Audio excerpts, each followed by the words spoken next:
Well, hello to all the wonderful podcasters out there, wherever in the world you're listening right now. We truly appreciate it. Dana here. Yeah, I'm a sports junkie, I'm a wing lover, and of course a Smart Club member because I trust my home comfort to standard heating and air conditioning, and I really think you should too. Right now it's HVAC Mania, and these deals will help offset the cost when your brackets get busted. You can score a $45 coupon on a furnace tune-up, normally $148. And no, it's never too late to show your furnace some love. And if your system's about to crash out like a 5-seat against a 12, now's the time to replace it on your schedule with 0% financing from Standard Heating and Air Conditioning. Go to standardheating.com and mention 93X. Standard Heating and Air Conditioning, providing the comfort you deserve since 1930.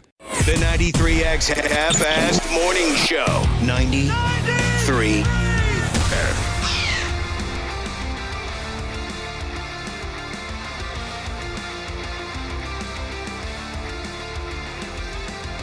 All right. Yeah, you know we love a good F-off day around here. Every Friday is F-off day. At least at this morning show. Hope you enjoy yours as well if you're lucky enough to find yourself in that situation this morning. Welcome to the program. Oh, what's going on, Cubby? The cops are coming in. Always nice to see the comedy duo of Mike Lee and Gordon Shank.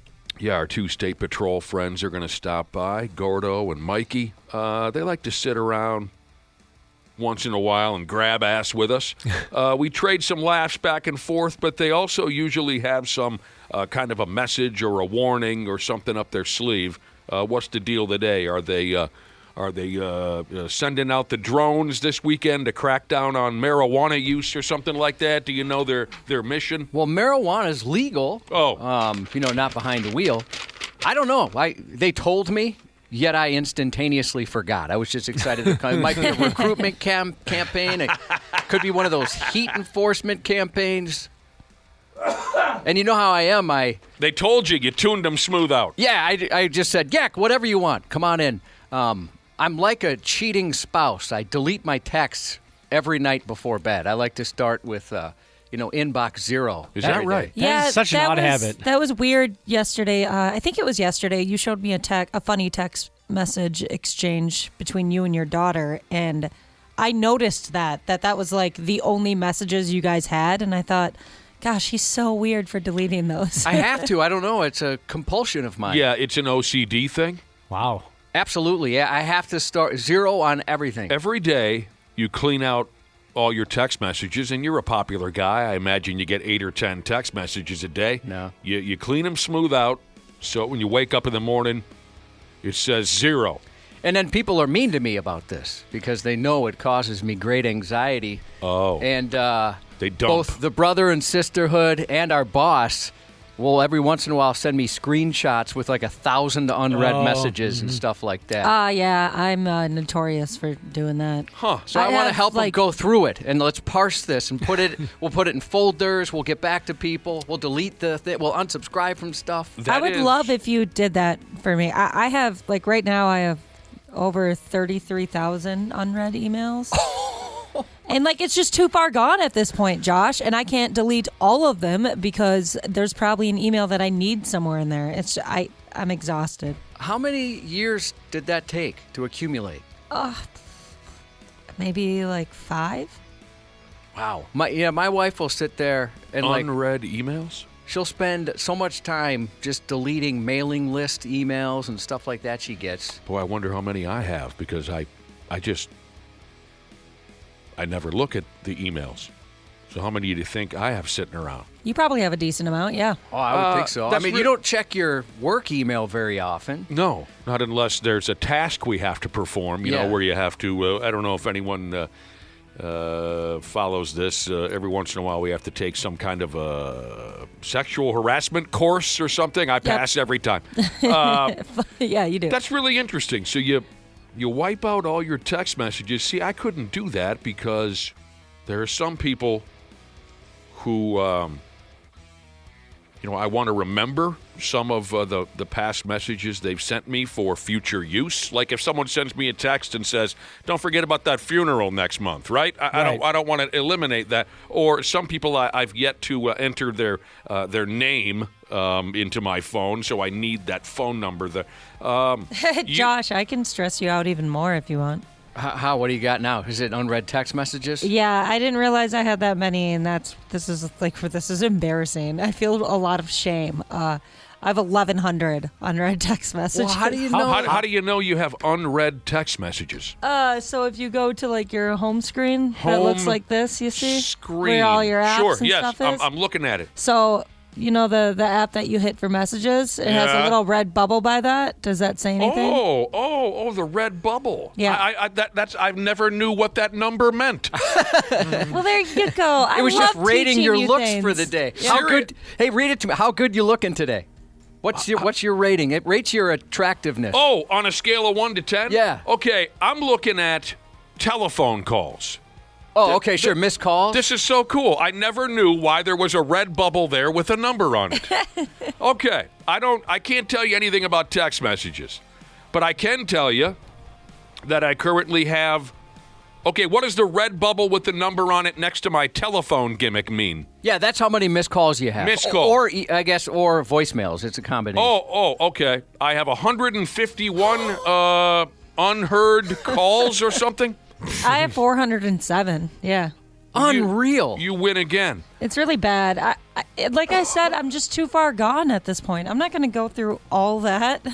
So, Wow. ILAB, I'm assuming that's how you pronounce this. ILAB Jesus said, "Do you also clear out your call history every night?" Yeah, I can confirm that to Ashley here with my phone. I do. I have to. Oh my gosh. Oh my gosh. That's so beautiful, though. I have to say though, it's come back to get me. Where I delete stuff and then go, "Oh no, I needed that." Luckily, you can recover messages now.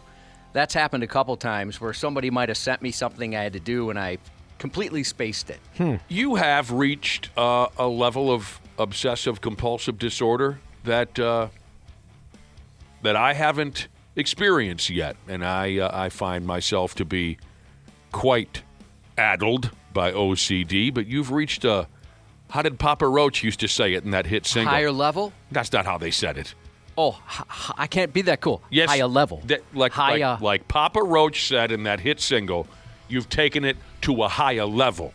Soggy P. Jesus has 87,824 unread emails. That makes me feel better. I don't know how our boss does it. He has so many emails coming in and out every day. Yeah, Derek, we don't praise him enough. He's basically, he dominates the entire company as far as program directors. He wins awards, all that kind of stuff. Does he win awards? He does. He just got named like #1 program director of all time or something. And for Christ's sake. But he's constantly busy and he gets all these emails. I don't know how he gets anything done. How does he know that he's not? I will say he's kind of slow to get back to us sometimes. That's for sure. But, we're low on his totem pole. Oh, very low. Well, that's great. So we're all hanging in there.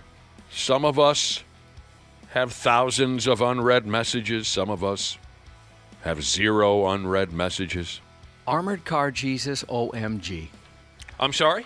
Armored Car Jesus. 137,047 unread emails. In just one of his See, now here's a guy who inboxes. says he has 400,000 unread emails. Oh, man. That's crazy. You're making me feel a lot better about my situation. I would like to look up my number.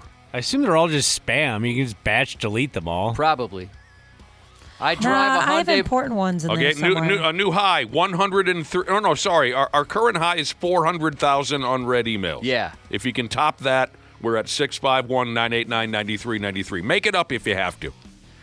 I drive a Hyundai, but ride your dad, Jesus, thinks I need to smoke weed. Yeah, I understand.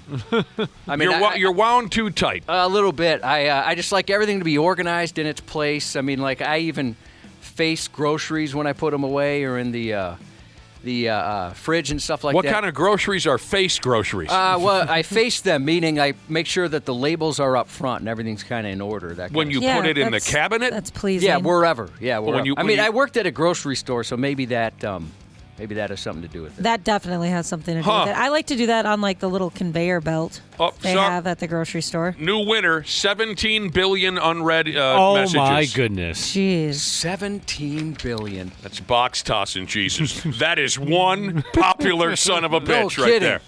The box tosser. 17 billion. I can imagine a lot of people want to get in touch with the box tosser. Oh, gross. I'm not a box. Wait, that's the back door, right? Yeah. Yuck. Little What's Cubby. wrong with you? He's a tightly wound sumbitch. I was wondering how today was going to go. I'm very exhausted. It's tired in here, and I put my underwear on backwards. And I thought, well, this is going to be a weird day. Although maybe I have a great day, and now I have to start wearing my underwear backwards. It's better than waking up with your underwear on backwards. Yeah, true that. That happened to my buddy, the King. King woke up in a hotel room once, and his underwear was on backwards. All right. You want to continue on talking about how it sucks to be hot? You know how it is, Josh. You look in the mirror, and you say to yourself, sucks to be hot. Yeah, I mean, there's a song about that from Steel Panther. About being the burden of just being wonderful. Yeah. And being hot was part of that. That covers more than just your appearance, right? The burden of being wonderful. But we angered a few people in the building with that song, didn't we? We did, which was so fun. People get pretty sensitive. We can continue talking about how bad it sucks to be hot. Well, actually, this report is just referring to what sucks about being a hot woman, so foxy lady. Attractive dudes. If we get a report detailing exactly what sucks about being a hot dude, we'll get back to you. This is specific to women's, where it sucks to be hot. Like, say, at a job interview, this report tells me that people may assume you're less competent if you're hot, or if you've already been hired, they'll think you were only hired for your looks. You know, our sales department had a long run of hiring people solely based on their appearance. You know, that's really funny you brought that up. I don't want to label our entire sales department. We had one sales manager who had a long run of solely basing his hires on, are you a woman and are you hot? It's really funny you bring that up because just on Monday, I had a doctor had to give me a referral to a different department, right? So I go to the clinic's website and I look at it, I'm like, what is she sending me to? This is out of control. I'll have to show this to you guys. It's like supermodels. Everybody that works there, the men, the women. I thought she was messing with me. So what is it joint like is a this? plastic surgeon? You would think something like that. So I just told her, I said, I don't know what you're sending me to here, but everybody's drop dead gorgeous. And I brought up the story about how many, many, many years ago, we had a sales manager where I think he just went to Milan and hired runway models. Talk about crazy around here. Talk about a guy who just followed his dick around town. Yeah, that guy was a puke for so I'm many sorry, reasons. one more time. What was the joint that had all the hot people? It was like a clinic that she recommended for me to go. Like what is that called? A referral. Well, you got to go to the doctor again? It's like a butt thing. I got to go again? Jeez, you and your butt, man. Yeah, I got a butt thing going on. You got a butt thing. Your lower unit. My bikini area is a nightmare. Your lower unit in man. general. Why does it continue to be a disaster? Are you a narcoleptic? What's the term when you always think you're sick? No, I have necrophilia. Are you a necrophiliac? Yeah, where you're afraid you have a disease. Let's see, what else? 651-989-9393 if you want to give us a text. Just remember I said I'm a necrophiliac. Here's where else it sucks to be a hot chick. You may have to work harder in a professional setting to be taken seriously. I could see that. Sure. I buy all of this. If you're sitting there in court, if you're a defendant and you're hoayat, you may not be, I'll get there, attractiveness in that situation. You're a defendant sitting there in court, you're accused of something. Attractiveness can sometimes trigger harsher judgments due to perceived arrogance. Yeah, sure. I think people have that perceived arrogance thing. Yeah, especially like I've been watching a TV show lately, and the hot popular blonde girl. She's like ditzy and dumb. They always like make them look. On television. Yeah, they you always don't like they always make them look a certain way. trying to make female friends when you're a hot chick. That's is just not, hard in general. It says jealousy. Girl. Jealousy can be common. Harder for chicks. Yeah, it's just when you're harder. hot. No, it's just harder in general as a girl to make friends. It's because you guys hate each other so much. It's so easy for men to make friends. Oh yeah. Oh, so You just, simple. you just grunt like 3 times and then you're BFFs. We don't forever. instantly hate each other on sight. You like sports and beer too? All right, let's be best friends forever. That's Why is that? That's true. Well, I'll tell you why. I just said why it is. We dudes don't instantly hate each other on sight. Women instantly hate each other on sight. No. I've seen it 1,000 times. I'm sure some women do, but How many times, Josh, have you heard one of your girlfriends or girlfriends say, "Who does this bitch think she is?" before they even know who the hell, you know what I'm talking about? You know, the ones that I mean, I've heard that a few times from guys, but not nearly as many times as I've heard it from women. I have seen that, but where it's kind of like this, where I'm like, wow, that's cool that they're such good friends, and then they'll walk away and like, I've never liked that bitch. Oh, yeah. You're the greatest actor of all time. I believed you, and then I'm starting to think, my goodness, I wonder what she says about me. Seriously. You I've two only seem to ever get done- along so well. How long have you been friends? Friends? We're not friggin' friends. I hate that bitch. I've only ever done that once, and like to this day, I'm still afraid that the girl that I talked about heard me. I don't know why. I'm just convinced because I'm not. She walked like behind me after I said it, so I'm not sure how close she was. And I still think about it every time she posts a picture on social media. I'm like, oh, did you hear me? I mean, I would say overwhelmingly, though, I see women supporting each other. More so, I haven't really seen that I hate that bitch much. I saw it was really just kind of that one time that stands out because I thought, what a change that was. By the way, some people that must not have Google, they're saying necrophilia is having sex with a corpse and hypochondriac is having an illness. I don't think so. I think they got it backwards. Yeah, you got that backwards. Again, here's why it sucks to be a hot lady, and I'm buying all of this. I am. All of this makes sense to me. Dating apps. Yeah, you get matches, right? Up and down. Every swinging D on planet Earth wants to match with you. But if you're really looking for a boyfriend or a husband or whatever you're looking for, you're going to find very few dudes who are serious about it. They just want to look at your pictures. They just want to maybe throw you down. Yeah, all these seem very valid to me, but I would Valid, think, good word, yeah. Thank you. I would think that it's kind of the opposite. The positives outweigh the negatives, and I'd sure like to try. Right. In that thing. It's saying like money doesn't cure, money doesn't solve all your problems. It would solve a lot of them, I bet. It does solve a lot. So You're you're right. saying being a hot lady has probably more advantages than disadvantages. I mean, like a hot person just in general. I would think. I mean, like I said, all these seem very believable, and I've certainly seen that or maybe even felt that a couple times. A hot chick gets into a relationship. Oftentimes her boyfriend is insecure and jealous all the friggin' time. People may be less empathetic to you because they assume your life is easy. If you're an introverted hot chick, you may attract... What does this say? Oh, if you're an introverted foxy lady, you attract constant social attention that you don't want. Yeah, and I knew girls like that.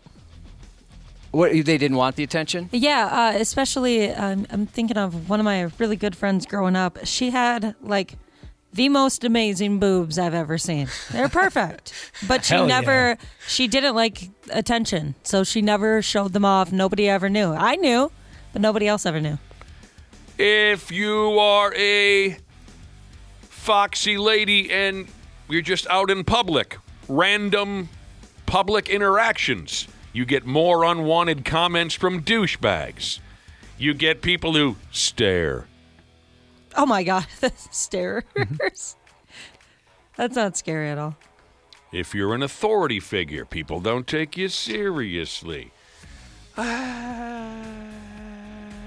These are the negatives of being, as Josh would say, a hot mama. Yeah, fly honey, sure. Fly, honey. Yeah. I'm sure there's some negatives. And I've seen, I mean, one of the things you kind of touched on there was if you're an introvert, and we all know a very attractive woman who is an introvert, and I think sometimes people assume she believes she's above other folks because she's not super outgoing. I mean, she certainly can be.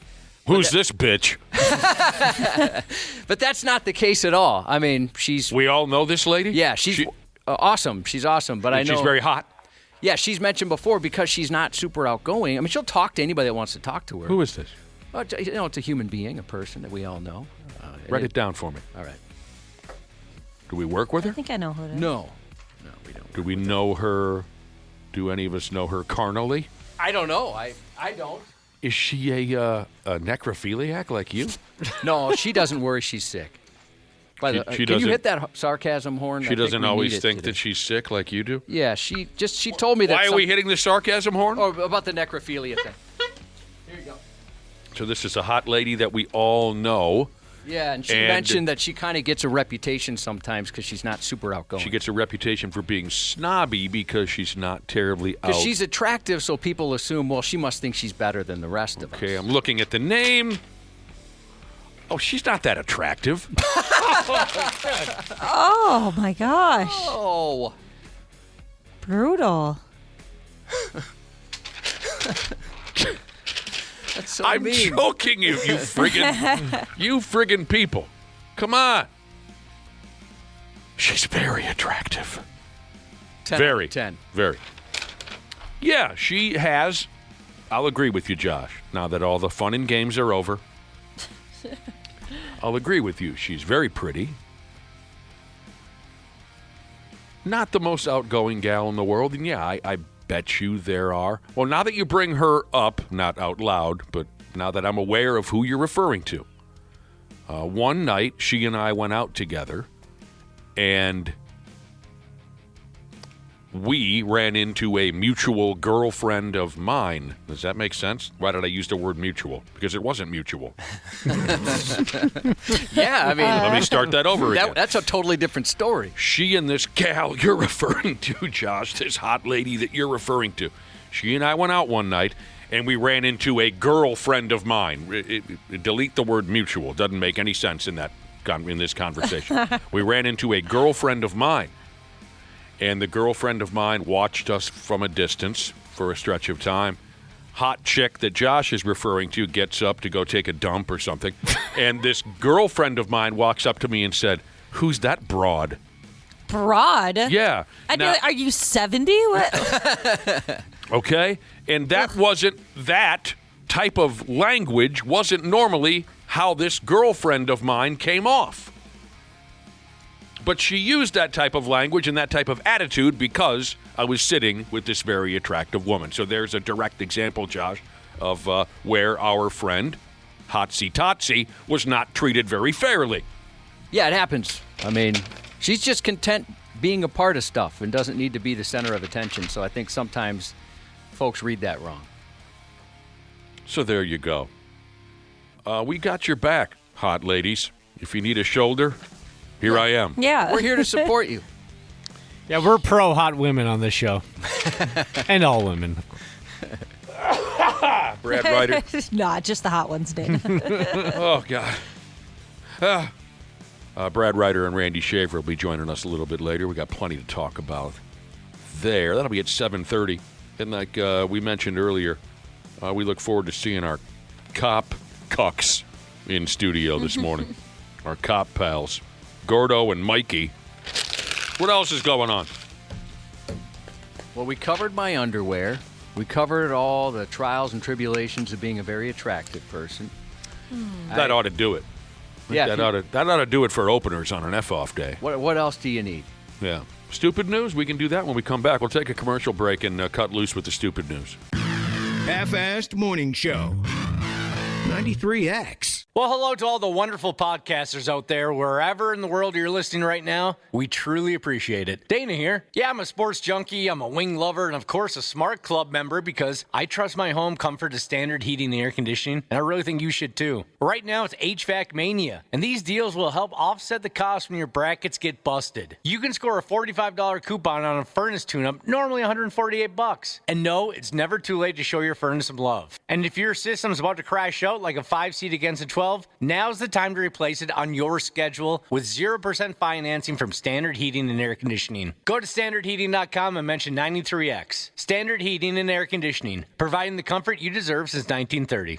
Years of hard work, and now you've got pain in your back, your shoulders, your knees, maybe your joints. You need help. Randy Shaver here with the answer. Dave Bialke. He's got over 30 years experience in getting workers' compensation benefits for people just like you. Don't suffer. Call Bialke Law today. 763-571-2410 or go to bialkelaw.com. That's BIALKE law.com. And it spells relief for you. When you really need care, you need 24/7 access to a care team, not a maze of paperwork from a third party. Every day, America's hospitals and health systems show up for you. Navigating healthcare can feel overwhelming, but you can count on real doctors, real nurses, real people, providing quality, around-the-clock care when you need it most. They're in your corner, in communities across America. Your neighbors, your lifelines, right beside you, holding your hand and helping find answers. That's what putting patients first actually means. Learn more at strengthenhealthcare.org. Brought to you by the Coalition to Strengthen America's Healthcare. Stupid news on the Half-Assed Morning Show.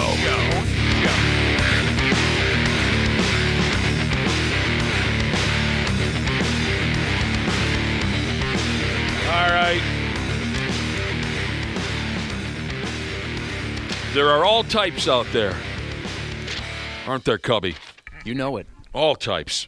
That's what makes the world such a beautiful thing. All different types.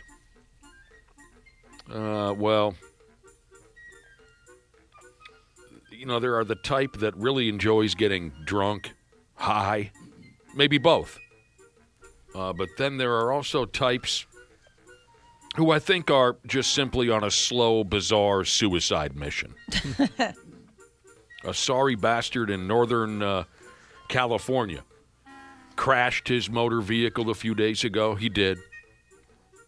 He crashed because he was paying more attention to huffing nitrous oxide behind the wheel than he was paying attention to actually safely piloting his automobile. Well, that sounds like fun. This is a 47-year-old man acting like this.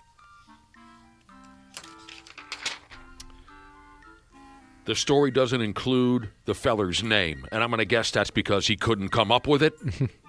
When he was asked, I'll just call them Whippets, dude.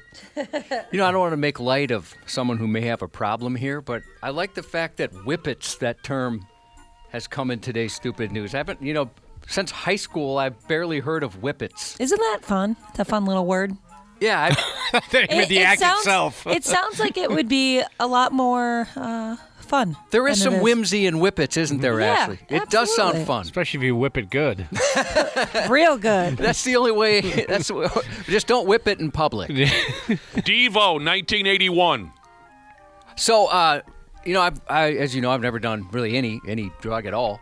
Coward. Laughing gas certainly at the dentist once, and it was incredible. So I could see why somebody would want to do that. You get the appeal? Yeah, but you'd want to do it under the supervision of an expert. who knows That's what pretty they're high doing. on like your list of drugs that are enjoyable. That's Well, up there. It's the only one I can say I've done. Well, outside of, what do they give you? Is it Valium? Oh. When I had LASIK, Oh they gave me yeah. a pill.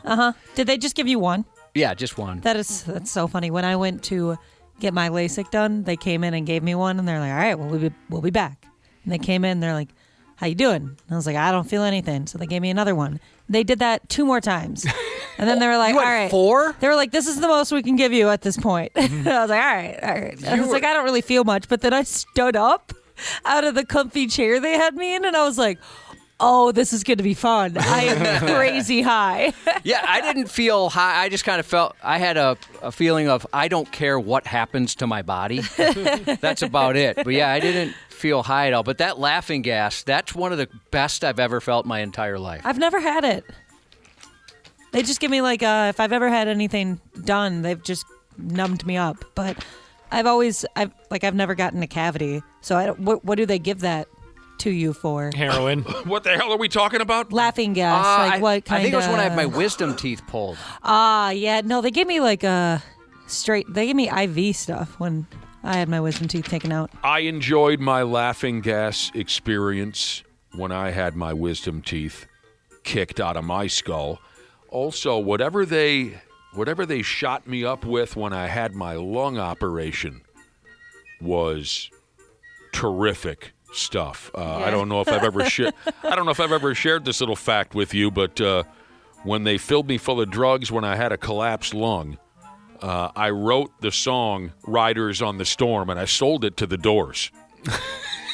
So every time you hear "Riders on the Storm," I get a few more bucks in my pocket. Oh, that explains how you can afford that nice vehicle of yours. I wrote the music, the lyrics, everything to "Riders on the Storm," and sold it to Jim Morrison and the guy from Minnesota and Robbie Krieger. And There has been times, Josh, back to your point, where you're like, I kind of get it. Like, the stuff's good. Like, the times that I've been in the ER and they've given me Dilaudid or, like, some type of pain medication, and I'm like, I kind of get it. Yeah, this stuff is really nice. Well, I got a buddy who's as straight-laced as me, and he had to have this wicked back surgery where they take out everything from the front and remove it so they can get to the back to put in plates and whatever. Oh, wow. Vibranium or whatever they put in there. And he got, unfortunately, addicted to Oxy, with some form of Oxy. I don't know what's what, but I mean, he loved it. Absolutely loved it. Where he had a real problem quitting. Thank goodness he did. Yeah. all right, so we got a guy in Northern California. He's 47 years old. He's huffing nitrous oxide behind the wheel using a can of air or a can of whipped cream. I don't know how the hell you do it. It's as glamorous as it sounds, though. Well, in high school when I saw them, they were like little canisters that looked like it was made to get high, but maybe they take it out of something else, little like silver metal. Yeah, like only a couple inches tall. Yeah, you've seen those too? Yeah. Yep. Dude crashes his car all by himself. He luckily he didn't tangle anybody up and take him. He didn't take anyone with him. It was all him. The cops who had a ringside seat for this disaster, they say that the Whippets dude was driving like a jag-off because he was completely off his rocker, brain dead, from the nitrous. This was 6 o'clock in the morning on a Tuesday. That's crazy. Dude slaps into a curb. He drove smooth through a sign. During the entire process of this single-car gong show, he was never mentally aware enough to step on the brakes. So he knocked into a few trees, and it wasn't until a brick wall got in the way that Whippets dude was finally brought to a violent halt. As you might imagine, the Whippets mobile was a goner. And the dude inside, Whippets dude, he had crumpled that pig up to the point where he couldn't get out the vehicle. He was trapped inside the broken Whippets mobile. The sad, pathetic ending to the story goes like this. When the local cops heroically ran up to the vehicle to pull Whippets guy out of there before he died, when the cops ran up, they said there he was, all beat up behind the wheel, and he was still huffing off a can like a damn baby with its bottle. Oh, man. Gotta finish it quick, yeah. God, dude. That's too bad. They took the sumbitch to a hospital and then to jail. Something tells me, Josh, that Whippets guy not going to make it. You know, He will not be with us for very long. I'm with you. It sounds like he has some bucks. He was driving a Land Rover, so maybe he's got the money to go to a detox or something like that. Was he driving a Land Rover? Yeah. That is not a rich people kind of drug. What's a like cocaine? Yeah, or? cocaine. Weird. Oh, Doug man. Famous Mees has said you can buy canisters of Whippets from tobacco stores, about $50. Oh, really? I thought I just assumed they'd be very difficult to get. I never really looked into how to acquire them, but yeah, I've always seen people, or I've seen people have them. They were always green when I saw them. I know nothing about this Whippets deal. I saw one documentary on television years ago where some sad kid was inhaling cans of air and his bedroom was ass deep in empty cans of air. He could barely even walk across the room. He had completely destroyed his brain. But the only time I ever saw this kind of huffing in person, there were two separate episodes, and they both were very similar. Once I went to a party in Minneapolis, a University of Minnesota type of a scene. I was 19 or 20 years old, and some hippies walked into the joint. And I'm talking It was almost like, what do they call it these days? Cosplay? Mm-hmm.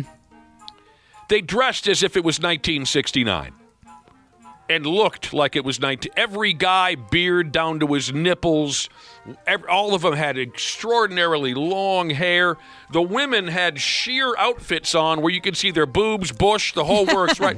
These were full-on 4-alarm hippies. And they rolled in a can like we were going scuba diving. On a dolly, they rolled in this massive can of, I didn't know what at the time, a 19-year-old kid. I'd seen some drugs and some booze in my life. I had no idea what I was looking at. They loosened the top of the can, and someone put a hose over their face, and they're huffing off of this. I'm sitting there with a Solo cup full of Busch Light. What in the God's name? One dude takes a big huff off of this, whatever was in the can. He falls completely unconscious, and he's flopping like a fish out of water, just completely convulsing. I'm in a panic at this point. What the? Call 911. Is nobody Is he gonna having a seizure? And all the hippies just watched it happen. That's terrifying. And after a couple of minutes, the guy came to. Similar experience. A couple years later, this was a West Metro party where we don't mess around with anything out of the ordinary. Cocaine, marijuana, alcohol. Just the staples. Just the staples. A dude who I knew very well at the time, from out there in Tweederville, Orono, he walks into the living room, and he's got a big can of some type of carpet cleaner and a black garbage bag. Again, I'm a little confused as to what we're doing here. He sprays the entire contents of this carpet cleaner into the black garbage bag, then puts it over his head. and cinches the bag around his neck. Same result as the hippies with all the pubic hair. He ends up unconscious on the floor. He's flopping. He's spitting out some saliva. His eyes roll in the back of his head. Oh, man. And then he wakes up and everyone goes, Well, I know what I'm doing this weekend. Yeah, it sounds like a blast, man. and it was, the hippie situation was, I was just thrown. The one where the dude was huffing carpet cleaner, it was a situation, Josh, where I said to myself, I thought I knew these people. Yeah, I These feel bad, These were friends of mine. They thought it was funny. I could not understand it. I realize it's their choice, but it almost makes me want to raise money for some normal drugs for these people. Yeah. Let's buy some gummies. Let's buy some vodka, some stuff that's not going to kill them. It's like when you watch Cops or a show like that, and these poor fellas that are huffing spray paint. They got just gold circles around their mouths. They look like they're on a different planet. Absolutely awful. It's just amazing how far some people will go to escape reality. Yeah.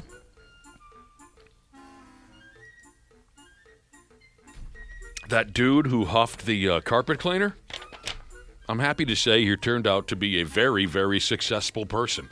That's good. You wouldn't have known it in that moment. No. You hear that stuff like scrambles your brains, assuming you survive it. Oh, Did any of those ladies need carpet cleaner? The hippies you're talking about, or did they keep it? They keep it nice since they be showing it off. He did mention Bush. Yeah. carpet cleaner, I don't know. Maybe Raid? Oh, yeah, sure. Yard guard? That'll help things. A weed whipper? Here's a listener texted in saying, I'm asking for a friend. What brand carpet cleaner? Don't do that to me. No. I'm not telling you nothing.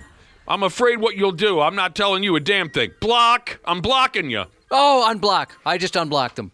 Wisco Maple Syrup Jesus said kids in his school used to inhale propane to get high. I don't think Paint cans. I've heard the paint that can. cannot be good.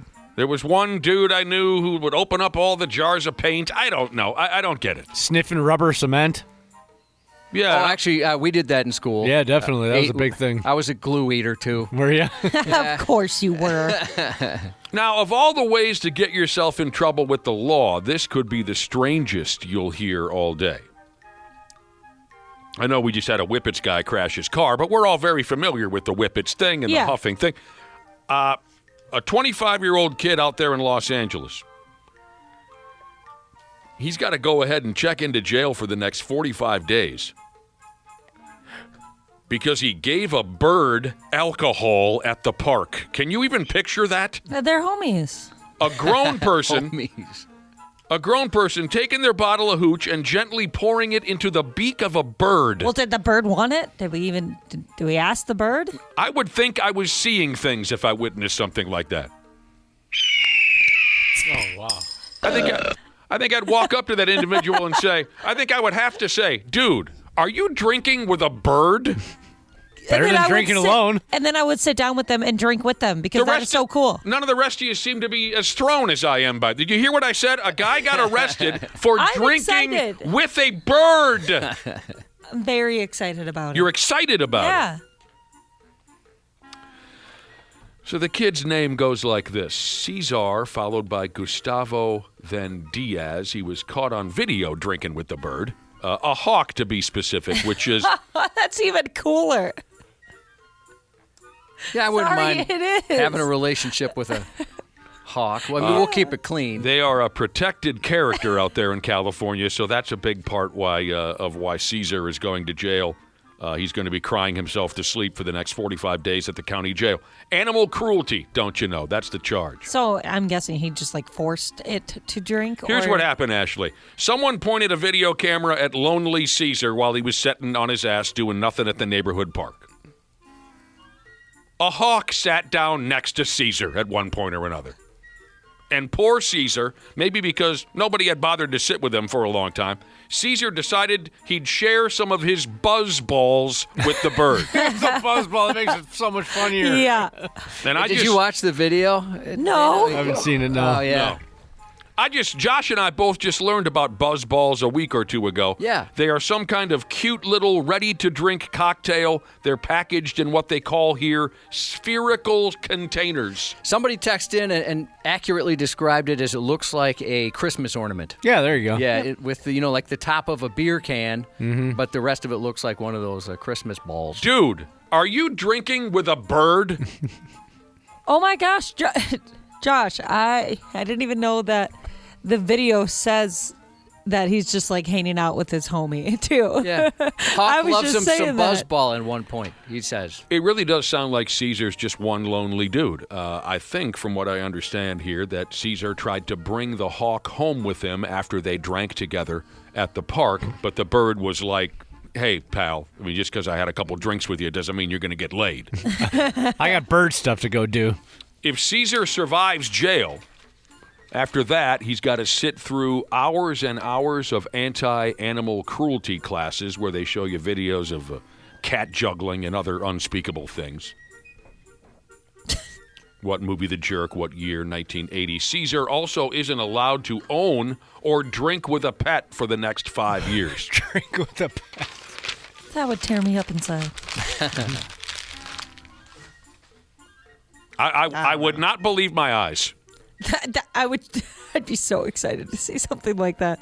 I know it's not great for the bird, but I can't help but just be pumped. One for you, one for me. Yeah, and you did say the other day you hate birds. Yeah, I mean, I'm not their biggest fan, but the bigger the bird gets, the cooler they become. Hawks are pretty must cool. love Sesame Street. Yeah, oh, I love Big Bird. Yeah. Eagles are cool. Owls are cool. Yeah, the ones that'll tear a fella up are pretty sweet. Yeah, exactly. All right, file this pig into the House Fire Hall of Fame, if there's such a thing. You know this song and dance, Jabroni in Pennsylvania, if that matters at all to you. He's got spiders all over his apartment. Wall-to-wall Peter Parker, Cubby. No, thank you. So the dude, a guy with a mohawk hairdo, by the way. But it's terrible. It's the worst I've ever seen. It's off center. He shaved it wrong. No way. I gotta see this. Yeah, it's a little off center. Maybe he's nearsighted or something. So dude's got a mohawk hairdo. He's got spiders all over his apartment. He ups and decides that fire is the best way to rid himself of his arachnid problem. And you already know the rest. He burned his entire apartment down to dust and ash, and the fire spread like herpes to other apartments in the complex and also burned those down to the screws. His mohawk is so stupid. And then the Mohawk dude ran like hell. You know, it just sucks. You can't choose your neighbors, right? I mean, you're doing everything right. Yeah. You're working your tail off to afford your mortgage. You're trying to be a good person, and this jackhole lives next to you. Normally, that'd be the end of these type of stories.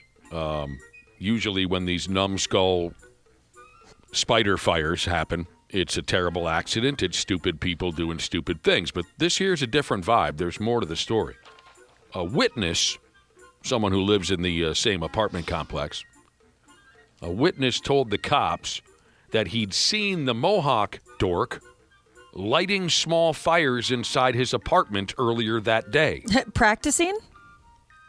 And when the witness asked Mohawk dork, "What the hell are you doing?" Mohawk dork said, "I'm totally killing spiders." The witness feller told the cops that at one point, Mohawk Dink had a smoldering fire burning on the floor of his apartment. And then Mohawk Puss put a love seat on top of that smoldering fire. So it sounds to me like he started his day having fun killing spiders with fire and then decided he'd go all the way with this. Yeah, up the ante. Witness guy said he personally was running around putting out every little spider fire that Mohawk Putz would light, but Mohawk Plug kept relighting them. And eventually the witness couldn't keep up, and the fire took off like a prom dress. Nothing like a day in the job. Excuse me? I liked that. What was that? That was a commercial that started. Oh, I couldn't identify. So, that was the scene over there. Someone else said they saw a Mohawk guy jump behind the wheel of a U-Haul, and he went for a rip, and he hasn't come back, and nobody expects that he will. You can see Mohawk Guy on 93x.com. And like Josh said, his off-centered mohawk. That's really bothering me now. Like, I don't want to look at pictures of him anymore. The fire played with him a little bit. He saw a couple fires burning in his apartment, and he thought, well, I wonder what it would look like if I set the whole works loose. It drew him in. Pyromania. Classic fire. Yeah, I mean, like you mentioned Raid earlier, Nick. They make stuff for that. You just spray those suckers if you want to get rid of them. Oh, yeah, for the bugs. It's yeah. less- You're not burning somebody's house down. Josh, you've been trying to get your weight under control for a while now. I'm working on it. I have a glandular disorder. And I eat a lot of pizza. This could be the trick. Tell me what you think. Unless you're busy having a bite to eat. No, but I'm thinking about it. I'm making reservations right now. The story begins by calling this a, quote, dumb diet. But you tell me. You've tried everything. From what I can follow, the idea comes from Chinese social media. I mean, hell, has social media ever misled any of us? Absolutely not. Never. I can't think of any time where social media has ever. Always the truth. Here's the deal. People are lining their mouth holes with plastic cling wrap, like the stuff you used to wrap around your bologna sandwich before you headed off to grade school. People are lining their mouth holes with plastic cling wrap, wrapping it around their tongue and whatnot. Then they take a bite of food, they chew it, they spit it smooth out, and then you throw the food away. The idea is that this tongue condom gimmick tricks your brain into believing you're eating. You're obviously not. This sounds like an eating disorder waiting to happen. Yeah, it does. You don't take in any of those awful, awful calories that you guys worry so much about. Yeah, I used to do that a touch when I had a severe eating disorder. People did what? should do that. I would take a bite of food and chew it and then spit it out. And this is a step higher. You That's crazy. Wrap plastic all around your tongue and all around the inside of your mouth hole so you don't taste anything. Oh, that's like the thought of that feels so uncomfortable. I thought it was a little odd when I saw a grown person at a restaurant put a bib on, former boss. And but if I saw somebody line their mouth with cling wrap before we ate, I might get up and excuse myself and not come back. I'd be worried, yeah. There'd be some questions. Some folks compare this bit to going to a wine tasting where you spit out the wine rather than swallowing it because you don't want the alcohol. But folks also say that this tongue rubber is dangerous. Those wine tastings never appealed to me because I want to drink it. Wine never appealed to me. Yeah. Never once. It all pretty much tastes the same to me. Like if it's a red, I wouldn't be able to tell you what kind of red. And when people get snobby with it, when they're talking like, "Oh, I detect notes of orchids," or No, you don't. You don't. You're just trying to sound fancy. People give me crap for putting ice in my red wine, too. I'm sorry, I don't want a warm beverage. I don't know what to tell you. I don't get the wine thing. So this could be dangerous because of the plastic in your dome giver. The experts, whoever they are, they say that simulating eating does not provide the body with energy or nourishment. No, it certainly does not. And I don't think necessarily it takes an expert to come up with that. On top of that, you're chewing on plastic, and that's not what God intended. They say you could up and choke to death. Yeah, that's another thing. All right, Josh, what do you think? Well, I think they could maybe talk to a dietitian, perhaps a therapist, and get things figured out. That's pretty extreme. Dangerous. Yeah, I'll take the fried chicken and a side of saran wrap, please.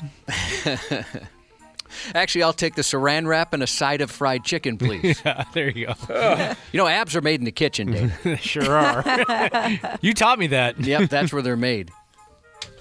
It does seem like you hear about all these diets, all these products, everything, and usually it's just you eat less and you exercise more. That's the one that keeps people healthy versus, I mean, you know, for those that I'm glad Ozempic and whatever G1s or whatever they're called are working for folks, but it does make me nervous that, you know, a few years down the road we're going to hear some terrible stuff. Every once in a while you do hear like some side effects that seem pretty unpleasant, but you kind of worry like you got this magic shot and it's working, obviously, but what happens down the road?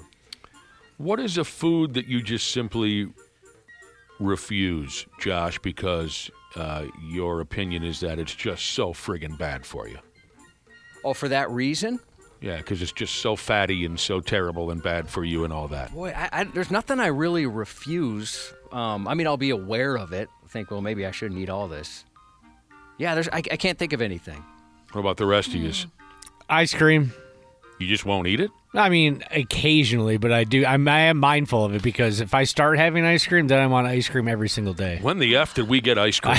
I know there's something, and I can't. What can't put my movie? finger on it. I forgot the name of the movie. The Ringer. The Ringer. Yes, Ashley. What food will you just shove aside? You push it away from you. I won't eat that. It's disgusting. It's so fatty, and I'll get a heart attack. I used to have a bunch, but honestly, I don't think I have any anymore. It used to be I mean, you want Alfredo. it. You want it, but you won't eat it. Yeah, so it used to be like Alfredo. Alfredo? Yeah, Alfredo pasta because it was just like so thick. They use so much butter. You know, there's cream involved in some cases, and it's really heavy. Like a Chevy. But now I just block it out. Or I skip lunch. You just try not to think about it? Yeah. All right.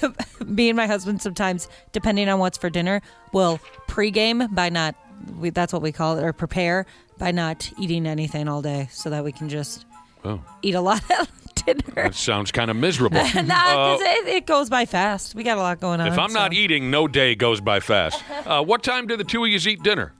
Usually around 5. Would you like it if every day for the next, 6-8 months at around 4:30 I text you with a message and it simply says Alfredo? Go for it. You think you could still deny it altogether? Yeah. Despite me forcing you to think about it a half hour before dinner time? I think so. All right, real quick before we go, Josh, you made mention of this, I think it was last week, if I'm not mistaken. Zillow is the name of a website where you can go if you're looking to buy yourself a new house. It says here now, and I'm going to need some help because I don't know what I'm talking about. It says here, Zillow is cutting loose with something for the video game World and Warcraft, where players can check out the details of the houses you see in the video game. Yeah, it's pretty funny. So you play the game, there are houses you walk in and out of? I haven't played. I kind of, the article linked to some of the Zillow pages. It's kind of cool. I mean, I wonder if like Grand Theft Auto or something like that, Nick, maybe you'd get into checking out these Zillow I mean, I guess you don't play the game anymore. Grand Theft Auto. Getting a chance to see what it was, just like when you were looking for a house. You're doing that, but with a video game house. Okay. It says here something about houses in Azeroth. It says something about Stormwind townhouses, Horde-influenced bungalows. I don't know what I'm saying, but here's what the story tells me. With millions of players worldwide, World of Warcraft is one of gaming's most enduring and passionate communities.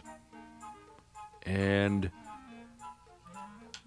players have been asking for this.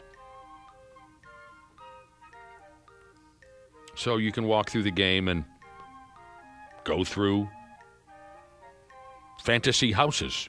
IT System Jesus stayed up all night playing World of Warcraft, and he's still playing right now. Oh, my God. Fun. I don't hear about that game as much as I used to. It seemed like for a while. I mean, wasn't it South Park that they did that whole World of Warcraft? where they all put on a lot of weight and got zitty. And Carmen had an interesting way of going to the bathroom. I'll tell you what. So there you go. Video games are getting more and more elaborate with every minute that goes by.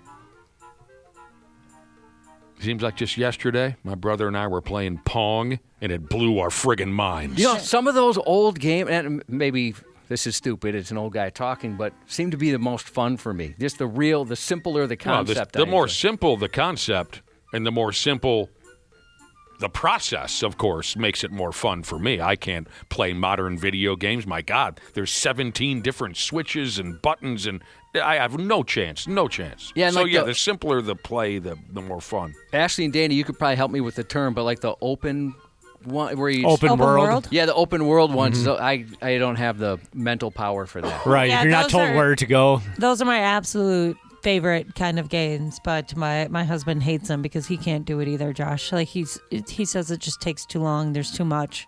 He just wants like a straightforward, this is what you got to do it. Yeah, they need to tell me this is what you have to do next versus give me options to do whatever I want. Which Grand Theft Auto game are we featured in, Josh, starring Josh and Nick? Which Grand Theft Auto game is that? I always forget. We were in two. Was it San Andreas and Vice City? We were in two of them? Yeah. Oh, I didn't know we were in two of them. Well, at least I was, but did you guys I thought know? We both were. Did you? What's your names again? Ashley and Dana. Did you guys buy, or do you know people who bought those two video games? Grand Theft. Yeah, of course, yeah. Did you? Can you tell those people? Josh says thank you for his family cabin. Yeah. Yeah, so how are those royalty checks? You know what we got? We got the game. We got a T-shirt. We got a bunch of stickers.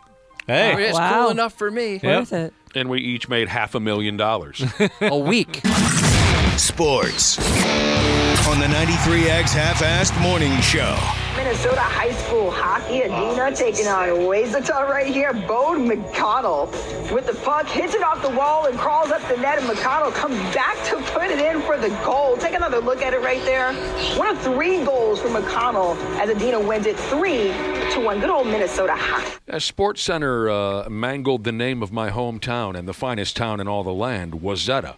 You know, I don't blame folks for that. I know they get ripped, and it's funny since we grew up here, we know how to pronounce those towns. But, you know, when you look at it from the lens of somebody who's never seen that, you know, Adina, it gets called that all the time, right? Everybody calls it Adina if you're not from here. There are many, many, many difficult... Like Shakopee, I've heard people butcher. Oh, I mean, we could do this all morning long. There are many difficult to pronounce town names in the state of Minnesota and in Wisconsin. It's endless, absolutely. If you're not from here, you have no idea what the hell, how to pronounce it. Yeah, so I can't blame someone. I'll say that, I mean, Shoot, I've barely left the state in my 50 years here. And I prefer not to leave the state if possible. But there's even towns or places that I struggle with. What's that town out there by Victoria? Victoria? I'm not sure. Starts with a W. Out by Victoria. Waconia? Is that by? Yeah, see, that's one where they get pissy about it. How did you say it? Waconia. Yeah, that's how they prefer it. But Yeah. if you say Waconia, they'll kick your ass. Yeah, they don't like Waconia. They don't like Waconia. They'll beat your ass for that. This isn't a political statement, but I forget how to even. I forget the name of what they used to call Lake Calhoun all the time. Oh, Bidet Makaska? Say that again? Bidet Makaska? Yeah, for some reason, I can never make that work. I've never once heard it said out loud. Thank you, Dana. I have avoided saying it. It doesn't look like it sounds. Well, yeah, because the first bidet is MDE. You know, how do you even think to start to how to pronounce that? And I grew up in Minneapolis, not too far. Well, yeah, kind of far from the lakes, but. You grew up in Minneapolis? Yeah, Minneapolis. Heard that one before. One time, Josh and I, we went on some awful vacation together. When we landed here on the airplane, the flight attendant said, "Welcome to Minneapolis." That one kind of surprised me because, I mean, when people think of Minnesota, they probably think Minneapolis for the most part. Not even our capital, St. Paul. They think Minneapolis. But she butchered that one. Instead of Minnie, she went with Minneapolis. Yeah, so there was a weird goal scored in the Wazetta Edina Section 6A Championship boys hockey game the other night. A weird enough goal. It bounced off of that, went into the goal. It made SportsCenter, and this gal, having no idea, she butchered the names. She even didn't get the kid's name correct that scored the goal. I would have made the same mistake, maybe. Bode. Bodie is the kid's first name. Yeah, but I could easily have thought it was Bode. I think, you know a lot of weird names out there these days. It's happened to us here. Sometimes when you're reading it, you read how, you say what it looks like. Even though if you know the name, you can kind of screw it up. The kid's name was Bodie McDonald, but she called him Bode McDowell. Joe Bob Jesus said he knew a person who used to call New Prague New Pragu. He's fancy. It took me a second to think, how did you get that out of New Prague? But now I can kind of see it. Yeah. Friggin' Adina. Godforsaken Wazetta. Mark this down. February 26th, 20 and 26, yesterday. Everyone goes home a winner. The Pigs win, Timberwolves win, even Golden Gopher Hockey got a win. Randy Shaver and I think Brad Ryder, but I can't say that I care. We'll both be joining us. Bogus. At, you don't like that vibe that I just gave off? Bogus. Randy and Brad will be here in a half hour. Josh's News is next. Half-assed Morning Show. 93X. Well, hello to all the wonderful podcasters out there, wherever in the world you're listening right now. We truly appreciate it. Dana here. Yeah, I'm a sports junkie, I'm a wing lover, and of course a smart club member because I trust my home comfort to standard heating and air conditioning, and I really think you should too. Right now it's HVAC Mania, and these deals will help offset the cost when your brackets get busted. You can score a $45 coupon on a furnace tune-up, normally $148. And no, it's never too late to show your furnace some love. And if your system's about to crash out like a 5-seat against a 12, now's the time to replace it on your schedule with 0% financing from Standard Heating and Air Conditioning. Go to standardheating.com and mention 93X. Standard Heating and Air Conditioning, providing the comfort you deserve since 1930. Years of hard work, and now you've got pain in your back, your shoulders, your knees, maybe your joints. You need help. Randy Shaver here with the answer. Dave Bialke. He's got over 30 years experience in getting workers' compensation benefits for people just like you. Don't suffer. Call Bialke Law today, 763-571-2410, or go to bialkelaw.com. That's BIALKE law.com. And it spells relief for you. You didn't start a business just to keep the lights on. You're here to sell more today than yesterday. You're here to win. Lucky for you, Shopify built the best converting checkout on the planet. Like the just one tapping, ridiculously fast acting, sky-high sales stacking, champion of checkouts. That's the good stuff right there. So if your business is in it to win it, win with Shopify. Start your free trial today at shopify.com/win. Half-assed Morning Show. 93X. Oh, my God. That's insane. I mean, this is ridiculous. I really enjoy the business they have, the crowd they bring in and everything. And, yes, they're very nice to me. Sounds like a Saturday Night Live character. Does somebody get into the beer right out of bed or I don't what? think so. It's just he's got a unique delivery. Can we hear him say ridiculous again? Oh, my God. That's insane. I mean, this is ridiculous. Ridiculous. Someone Ridiculous. got into the Steve Weisers a little early this morning. You're ridiculous. This is a story about when Wendy's dining meets Wendy's nuts. A Pittsburgh man is facing a list of charges after he exposed himself inside the restaurant where he worked. Oh, he's a worker, man? Yeah. And he got the gear out. He did. According to the criminal complaint, Zachary Hiles, an employee at the West Mifflin, Yes, Mifflin Denny's. Milfin. Was leering at a group of women late Sunday afternoon. A witness told police that he began pulling his genitalia from his pants, showing everybody where's the beef, and then touched that beef. Pointing it at some ladies and whatnot? Yeah, take a look at this. His Wendy's manager stepped in and told him he, quote, needed to leave for the night. Yeah. Which seems fair. Get the hell out of here. The manager also told investigators this wasn't the first time Hiles had made inappropriate comments or taken inappropriate action toward customers. However, they didn't elaborate. Restaurant management said his employment has been terminated. Somebody point this kid to Pornhub. No kidding. Yeah. He needs an outlet. Yeah, there's places for that. Just had Denny's trying to get a grand slam and some guys pulling it out in front of you? Come on now. Wendy's in this case. Yeah, they were trying to get a Frosty or something. Oh, it was Wendy's. Oh, Yeah. I thought I heard Denny's for some reason. At Denny's, you see women's genitalia. At Wendy's, you see men's genitalia. It depends on the crowd. Different crowds.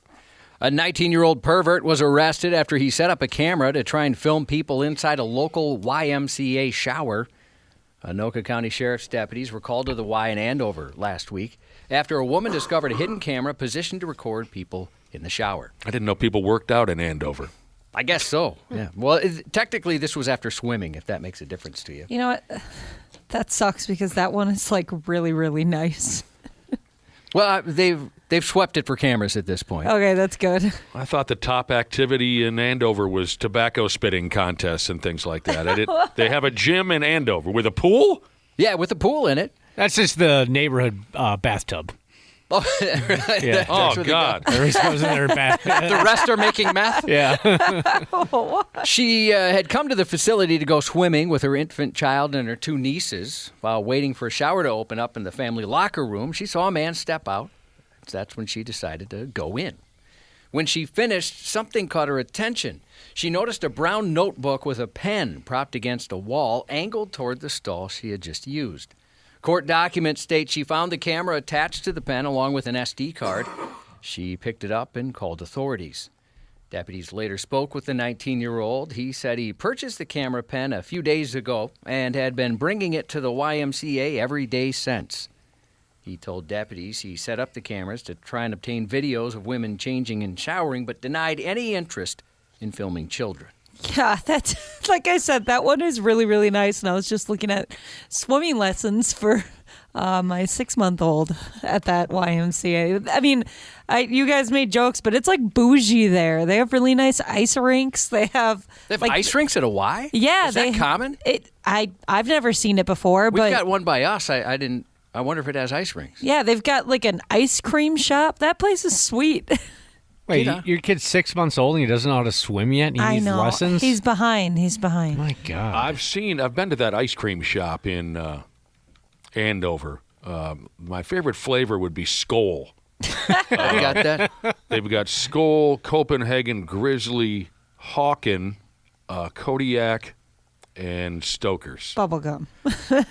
And cookies and cream. A Canadian doctor has been charged with 43 crimes spanning the last 12 years, including some crimes that are sexual in nature. And considering the crimes he's accused of, the medical man's name is uncomfortably precise. Meet Dr. Edward Poon. Dr. Poon had worked as a public health doctor in Ontario and Saskatchewan, emphasis on had worked. His license to practice medicine in both provinces has been suspended. What was he doing again? Touching it? Well, they didn't quite give all the details. Oh. Plenty of crimes, including some that were sexual in nature. Sexual in nature. It sounds like he might have been touching people, unfortunately. Oh, my God. Ick. Dr. Poon's next scheduled court appearance is today. A Pennsylvania woman hit her husband over the head with a frying pan, but what she didn't realize that he was armed with a frying pan of his own. And he returned the favor with equal enthusiasm and cookware. I challenge you to a duel. Both had one. In our second skillet skirmish story this week, police were called to the residence of a 57-year-old named Paula Fulmar and her 64-year-old husband, Maynard. This was about 11:30 a.m. last Wednesday after Maynard Fulmar. Yep, There's Fulmar. Fulmar, you said. The police, that is, received a report of a domestic incident. Maynard answered the door and explained to responding officers he and his wife had been arguing and it came to blows, but not the kind of blows from early on in a marriage, the candlelit closed-door variety, but the kind that comes later, after decades of hating the way they do nearly everything. According to the husband, Paula pushed him into the kitchen cabinet and hit him over the head with a frying pan multiple times. In response, Maynard offered a skillet-based rebuttal. He grabbed a frying pan, hit her over the head with it, and punched her in the face.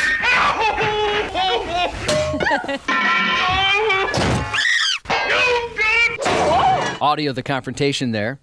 And that's when Paula grabbed his right forearm and bit down hard. An officer went upstairs and found Paula in a bedroom where she admitted everything, including both the biting and the culinary combat. She bit the player. She did. Both husband and wife were taken into custody and charged with simple assault and harassment. One of them hit the other so hard that it dented the pan. Oh, man. That's so comical. She bit the pimp.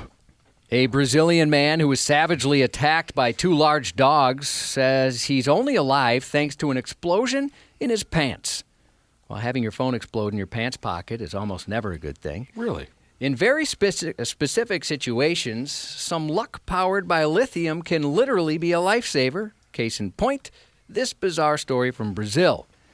A man named Ronaldo was attacked by two dogs on his way to work.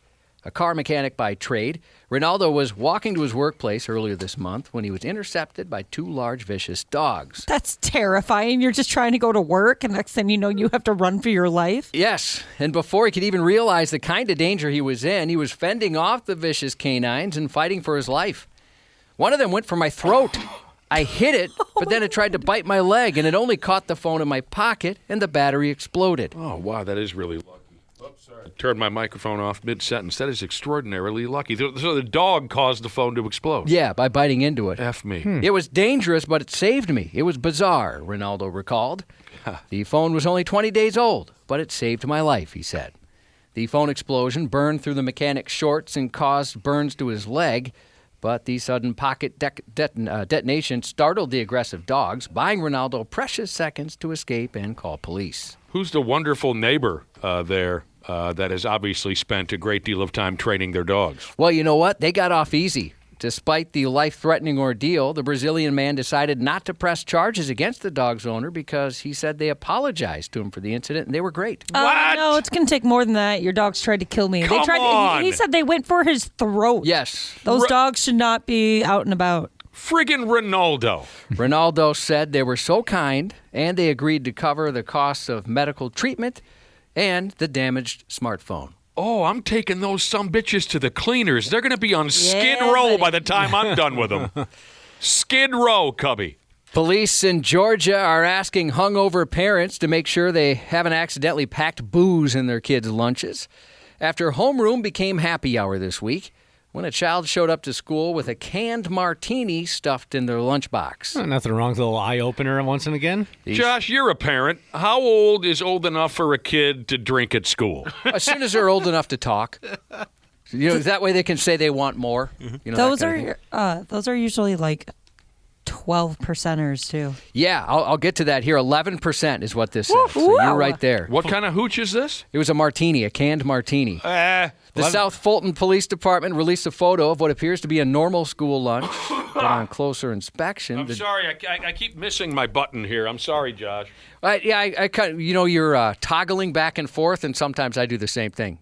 where I'll have the mic off and I'll turn it on and clear my throat. Oh, thinking yeah. It's the opposite. That's the worst. So I've been there before. So kids are drinking at school. Yeah, this kid in the lunchbox had a drink that wasn't juice. It was a can of Cutwater Lemon Drop Martini. Oh, I was hoping it was a Cutwater. Those are bomb. The 12-ounce canned cocktail made with vodka, triple sec, and lemon juice clocks in at a hefty 11% alcohol content, more than twice that of an average beer, the story says. Yeah, if I have a day where I don't want to get too full of stuff, but I want to get good and drunk, those are what I go to. How many would it take? 3. And then you're gone? Oh, yeah, then I'm good. I'm good for a while. Yeah, it'll put hair on your chest. The department wrote in a social media post, "This is not Capri Sun.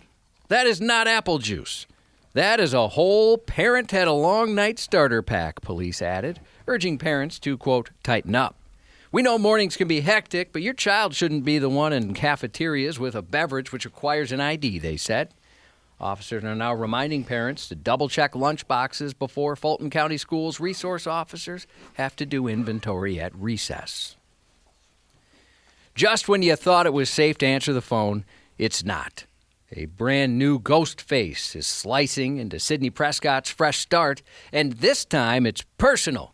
Scream 7 is now in theaters.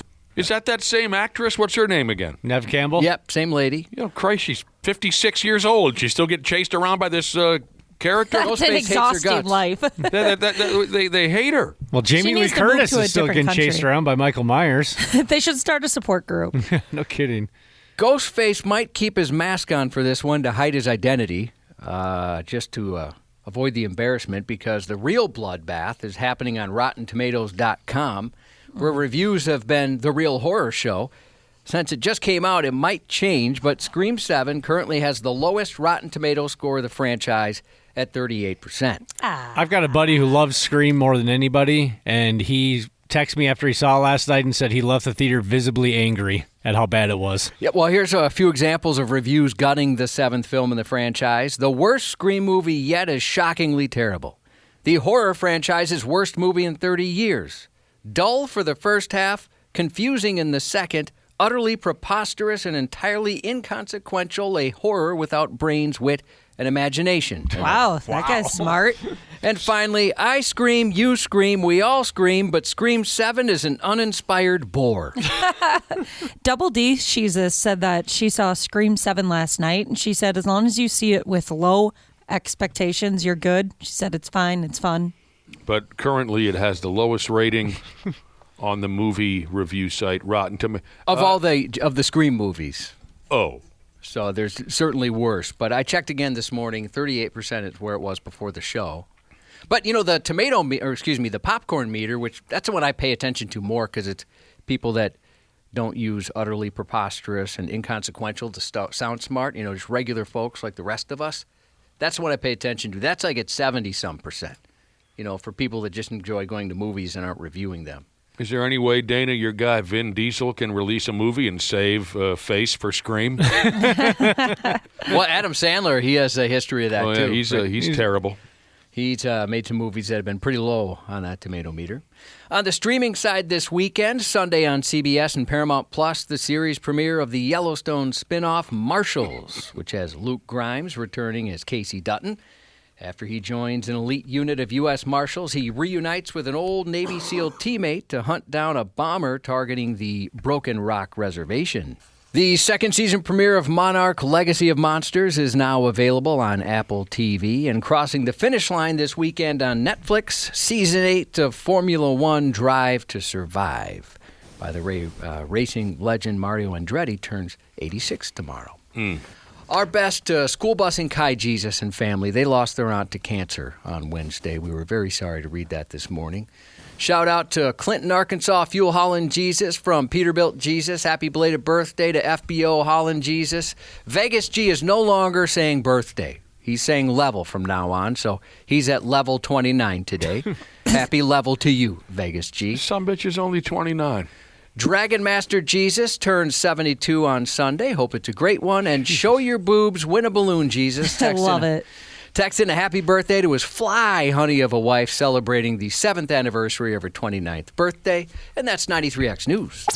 Randy Shaver and Brad Ryder on the Half-Ass Morning Show. Clippers need a stop. Edwards needs some space.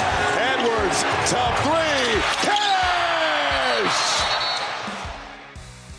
Yeah, Cash, he says. What are we doing here? Yeah, we'll get to the Timberwolves in due time. I promise you that. I do. First, let's say hello to the boys, Randy Shaver and Brad Ryder. Good morning. Good morning. Good morning. Hi, Brad. Come on now. There you go. Randy Shaver and Brad Ryder both with us this morning. We'll get to the Timberwolves. Michael Grady on the call last night. He's so good, isn't he? Yeah, he's awesome. Yeah, but what channel? He wasn't on our channel. He was on, like, some other channel. Yeah, it was, I think, oh, gosh. No, I'm not going to remember. TNT, whoever plays basketball on Thursday. Yeah, it was late night, though. I want to say it's like some sort of a streaming channel, but I don't remember. I watched a little bit of the sorry, we're passing notes back and forth here. I'm not prepared for this. What do they call the local channel? FanDuel? Yep. I do love Alan Horton. That dude's wonderful. He and Jim Peterson make a pretty good pair. What do you guys think? You like Alan Horton? I agree. Yep. I agree. Alan Horton is spot on. But, of course, Michael Grady brings something special. I do miss seeing him as often as we had last year, but I'm not trying to take anything away from Alan Horton. That guy does a great job. I'm sorry. Yeah. Michael Grady reminds me of Kevin Harlan. He just has that. There's just something about him that makes it fun to listen to. We'll get back to the Wolves. Do you want to go ahead and call the Pigs win in Denver last night? Do you want to call it a statement win? Some folks love that slogan, a statement win. Well, sure. Okay. I mean, fresh off the break, and Colorado's the best team in the league, so it's their rink, it's their ice, it's their stinking town. First game after the Olympic break, they picked up a 4-2, 5-2 win over the Colorado Avalanche. 5-2 if you count empty netters, 4-2 if you don't. You know how it is. Matt Boldsky had a nice night. Old Phil now, the goaltender, he got it done for the boys. 44 saves. They had a beat on Old Phil, but he shut the door on him. I missed this because I was kind of toggling back and forth between Pigs and Timber. Whoa. I received one text message this morning. Who is this? Parties in the Backyard Jesus. He said, did you see that Old Phil blew Chow in the crease last night towards the end of the game? Oh, that's awesome. Oh, no. I missed gross. the game. I missed the game, but I did see that on Twitter this morning. I saw that. Okay, so that's a true story. He absolutely did. Yeah. So did. gross. He took himself out of the. Did he take himself out of the game? Yeah, then it looks like he skated off after that. It's just Oh, he just looked down and was like that. With like a minute to go. In the game, I think, according to what I saw, he took himself out of the game. Well, so that's that Olympics overhang we've been waiting on, right? Yeah. Didn't Phil play in the Olympics? I think for State of hockey. Well, he didn't play much, but he was on the team. Yeah, that's that Olympics overhang we've been talking about. The boys have been partying. Okay, so I didn't know he removed himself from the game. Oh, so he left the crease a mess and had another goal. Your problem now. Didn't even have the wherewithal to clean it up. He just skated off. Oh, jeez. Does anyone Poor kid out there with a shovel trying to... Oh, yeah. Oh, no. Well, I told you before, I played with a guy who was notorious for throwing up on the bench, especially day game after we drank all night, right? Yeah. He was notorious after his first shift. He would turn his back, splash the bench, and move on with his little teenage life. Luckily, the rink we played in at the time was very cold, so it would just freeze instantly and there'd be very little smell. Does anyone have a favorite all-time on-field, on-court, or on-ice vomiting that they remember? Wasn't Robert Smith the former arrogant douchebag running back for the Vikings? He used to puke all the time. He was notorious for puking on the field, wasn't he? Yes, correct. Why is that? Overexertion or nerves? Or? Just a puker? He just was a puker. I don't remember if they ever gave us an answer, if it was something about his nerves or his pregame diet. But, yeah, he was notorious for that. You hear a lot of quarterbacks say they throw up before each game just out of nerves. They go and they throw up in the bathroom and just get out and go and get it done. Oh, that would suck. Even 9? Or no, at that time he's not 9. He's still JJ. No, he's not 9, yeah. Who, J.J. McCarthy? Yeah, he throws up Fruity Pebbles and Capri Sun. Yeah. Cocoa Crisp. Capri Sun. Juice box, whatever's in a juice box. Yeah, like Terry Bradshaw used to throw up, stale beer and ribs, J.J. McCarthy throws up Cocoa Puffs and Capri Sun. We had a soccer tournament when I was a kid, probably 7th or 8th grade. Very hot weekend. And it was one of those ones where we had a game in the morning, and then there was one later in the afternoon, so the parents had to find a place for us to go get something to eat in between games. The only thing nearby was an old country buffet. And the parents warned the kids, just be sensible. Yeah, because not that the food was bad, but kids are going to overeat at it. Because that's all you want, you know? And it's 105. They're like, it's 105 degrees out. You got to go play a game of soccer. Just take it easy. My buddy Niederhauser did not take it easy. Mac and cheese, the mashed potatoes, the big soft serve ice cream. We're running a lap around the field, kind of getting warmed up before the game, and I just see in his eyes, and I just move away from him. And just an avalanche of Team America's World Police style amount of vomit just everywhere. That's a lot of barf from Team America World Police. It was spectacular. Did I ever tell you about the one glorious day I had at Old Country Buffet, Josh, up at St. Cloud State University? No. I walked in, me and some friends, and the gal behind the counter was maybe a 7th grader, and she was completely racked with nerves. It was her first day on the cash register, and I think it was $6 all you can eat at that point. And I gave her a 20, and she gave me $14 change and my 20 back. Didn't you do something similar? And I said, thank you very much. Yeah. Oh, yeah. She was so nervous, she gave me my 20 back and my $14. Yes, right after high school, I worked at a convenience store for a short period of time. Loved the free food, working at a convenience store. Was it supposed to be free? You should have asked her, thank you very much. When do you work again? Right. The gal at the OC. What was your question, Josh? Was it supposed to be free? No, the food was not supposed to be free. But you did enjoy the free food. Oh, my God. It was delicious. A convenience store. We had all the, what's the famous sandwich maker here in town that gives us the double char broil and the... Deli Express? Deli Express. Yes. We had the Deli Express cooler.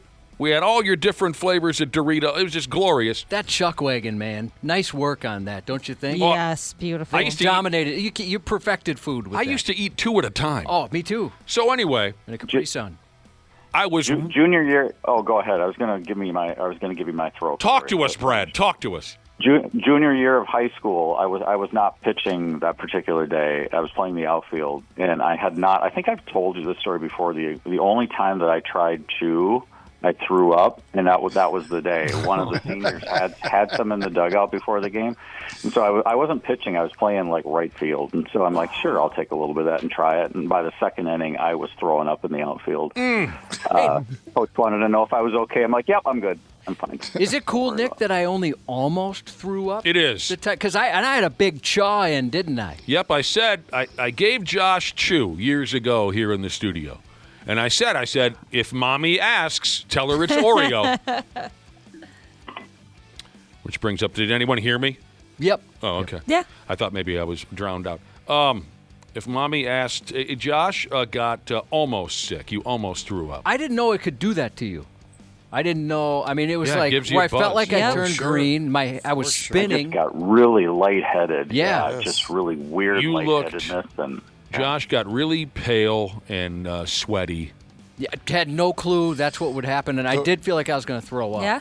The worst part is if you dive into the Red Man chew, which had like the stems and the leaf and all that kind of stuff, and you happen to swallow a little bit of that, your day was done. Yeah, that didn't end well with the kids in Sandlot.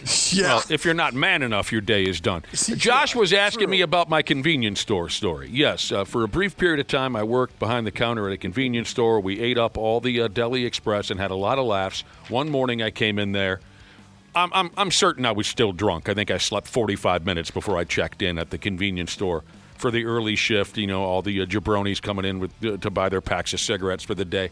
And there was one situation where I owed the man $23.85 change, and I gave him $23.85. Close. And the sumbitch almost walked out the building before I said, hey, wait a minute. I had something like that happen, but like at a much larger scale. I used to work at a bank, and it was the first Friday of the month, which is notoriously insanely busy. And I must have, at some point, cashed somebody's check for them and also deposited it into their account.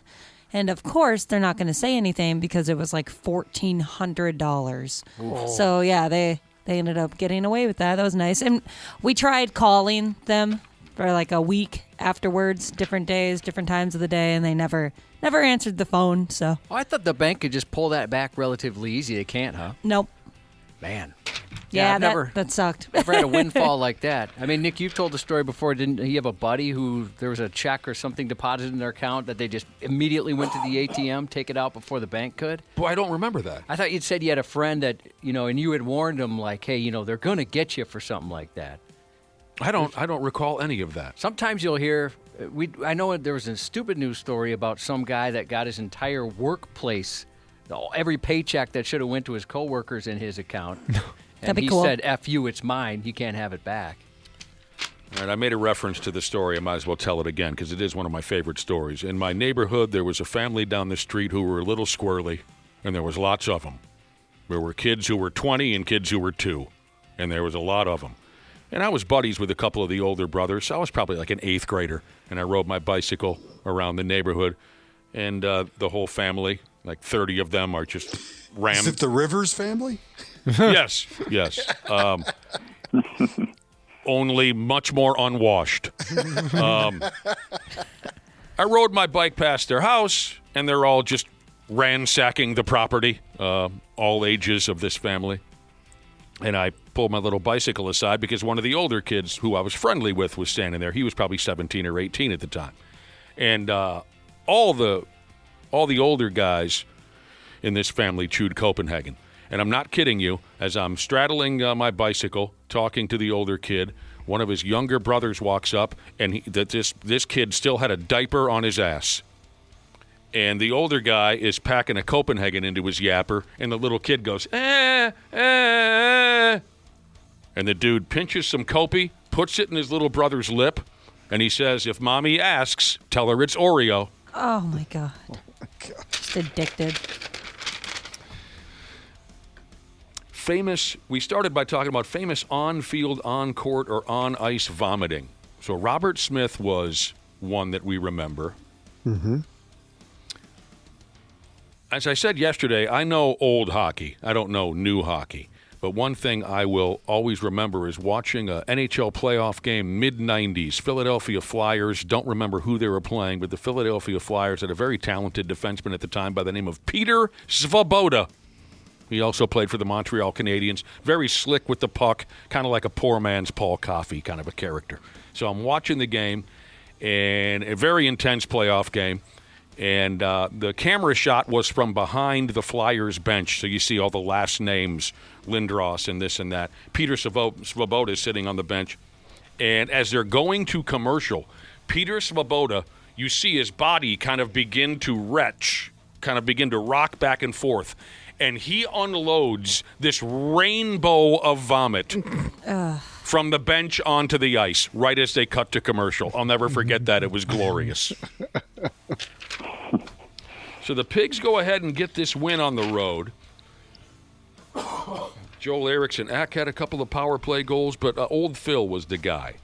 And he was working his ass off so hard, he yacked on the ice. The Colorado Avalanche are 5-6-2 in their past 13 games after starting the season 33-4-7. So maybe some of the shine is wearing off a little bit for those Peckerheads. Could be. The Pigs are 9-1-1 in their last 11 hockey games. They're right back at it tonight with a game in Silly, Utah. Golden Gopher dudes hockey. Well, the most game and go Gophers, Big Ten Network. I watched a great majority of this hockey game last night. College hockey is still a lot of fun. The Golden Gopher dudes hockey pulled off a nice upset win over the Ann Arbor Astros, the number 2 team in the country. The 2 clubs play again tonight. Golden Gopher women's hockey is into the playoff already, I believe.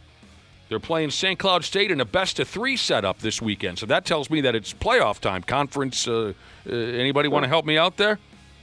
Fair enough. Probably is conference playoff time, yeah. State of hockey. God, no.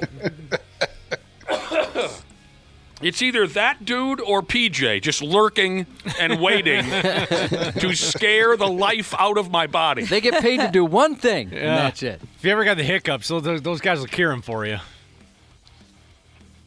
So, my hometown, the finest town in the land, Wayzata, was playing a section boys hockey game the other night against Edina.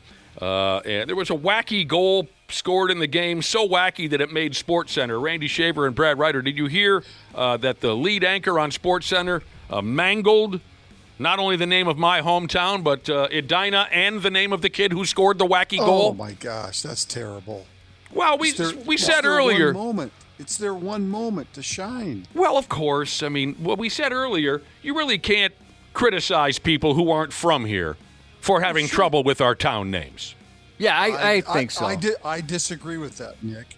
If you're doing your job right, you'll go find, if you're not sure how to pronounce it, you'll go search it before you actually have to go say it. Well, it's possible somebody... That was the rule. Search it before you say it. Yeah, maybe someone gave them the wrong information? Yeah, very possible. To quote a line from Dumb and Dumber, well, excuse me, Mr. Perfect!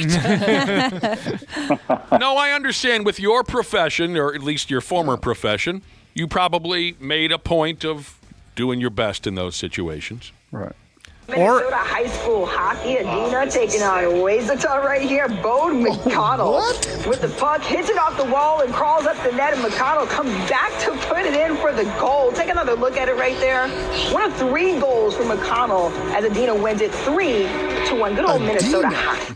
Well, no, I've heard that a ton. She got just so much wrong. Even people here in town sometimes say Edina. Yeah, I've heard that. She actually said, I know the audio's not the greatest. The first time around, she actually said, Udin. I can't even say it. Adina? She said Udina. Udina. Not Adina, but Udina. And then she said, how did she say Wayzata? Wayzata.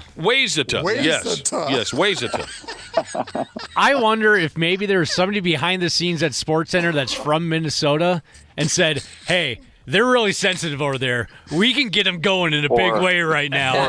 or somebody that's from Wisconsin and mess with her. Edina taking on Wayzata right here. Wayzata. Yes, it was Udina. It's just hard to even. And oh my God, Wayzata. So brutal. Edina taking on Wayzata right here. And plus, she said, this is one of my biggest pet peeves. And again, I'm not mad at this lady, but I can't stand it. It's one of my pet peeves when people call the boards the wall. The puck goes off the wall. We're not playing in a hallway. They're boards. I had a hockey coach growing up. Practice number 1. He's like, okay, boys, let's line up, and we'll skate back and forth, wall to wall. And we all rolled our eyes. Okay, we're going to hate this guy. And we did end up hating him. It was actually kind of fun, and the guy was so dumb he didn't get it. He would, during pregame warm-ups, he would walk out onto the blue line. He would walk out onto the ice. Instead of just hanging out on the bench like a normal coach, he'd walk out on the ice onto the blue line with his little penny loafers on and fold his arms and watch us warm up. So we said, okay, jag off. We would fire pucks at his ankles. And we'd hit him, and he thought it was accidental every time. He was an idiot. But there you go. The boys made SportsCenter. Yeah, that's awesome. Timberwolves won a low-scoring ball game by today's standards last night on the road. They beat the Los Angeles Clippers by a score of 94-88. Anthony Edwards pouring in a hell of a lot of points again, 31 of them. I'd be A1 from day one. And now they're just half a game out of that 3rd spot in the Western Conference standings. I would only say this. That Clipper team last night, they should have beaten them by a lot more than that. Yeah. Kawhi didn't play. They don't have Harden anymore. They don't have the center anymore. It's Stanley Roberts wasn't there. It's a shell of a team of what they used to have there. So yeah, there are a lot of injuries for the Clippers, but F them. That's their problem. Clippers were playing without 2 or 3 of their best players, but F them. I mentioned how low scoring this one was. The Timberwolves only scored 15 points in the second quarter. The Clippers only scored 11. Oh, man. Shoot, I wish I would have stayed up for that one. Up next, yes, Brad Ryder. No, I was just saying I didn't watch the game. I didn't really watch anything last night. I ended up going to the St. Thomas North Dakota State basketball game at the new St. Thomas Arena last night. how was that? It looked fun. I haven't seen the arena yet. I don't know if anybody else here has. It's decent. I mean, for the size of the school and for what they're trying to do, it's a decent arena. It wasn't much of a game. I mean, St. Thomas blew them out, but it was fun. Is St. Thomas going to make the tournament? Because they are sitting in. I think they're sitting in third place now in their league, the Summit League. But they're going to have to surprising. win. They're going to have to win that tournament. They're going to have to win the Summit tournament. They're going to have to win the conference tournament to get in. I think that league is pretty much set up that way that you got to win the conference tournament. But NDSU came in; they were first. Well, they still are. They're first in that league, and they just got rolled. St. Thomas just rolled them last night. There's your St. Thomas update, by the way. Oh, no, we were all waiting on it. Yeah. It's the only reason I got out of bed this morning, Brad. They have a brand new basketball arena? Basketball and hockey, it's both. Yeah. They play both basketball and hockey in there. At the same time? On campus. They could probably, you're right. Oh, that'd be a fun game. Yeah, that's very possible, Dana. They could play. I know 2 guys now who have gone to see a basketball game at the new St. Thomas Arena. 1, Brad Ryder. 2, much more interesting, Josh, my buddy Squirrel. Oh, yeah, I love Squirrel. Oh. He's one of the sweetest men I've ever met. Squirrel loved the new arena, Brad Ryder, and he said he picked up a college-age girlfriend. Oh, nice. Good for him. Wow. That's one thing I did not do. I did not do that last. The Wolves play at Denver on Sunday, an afternoon game. Ooh, that's a national game too. 4 o'clock tip-off, I believe. Yeah. You know, Randy Shaver, our listening audience couldn't agree more with what you said a few minutes ago. If that's your profession and you're going to go live on television, you better know how to pronounce names and towns. Our listening audience couldn't agree with you more, especially this guy who texted in and said, Shaver called me Mark in 1998 on a Prep Sports Extra. My name is Mike. Read the rest of that text. He said, I have a terrible drinking problem, and I haven't had a job in 20 years, and I blame Randy for all of it. He's on his 4th marriage.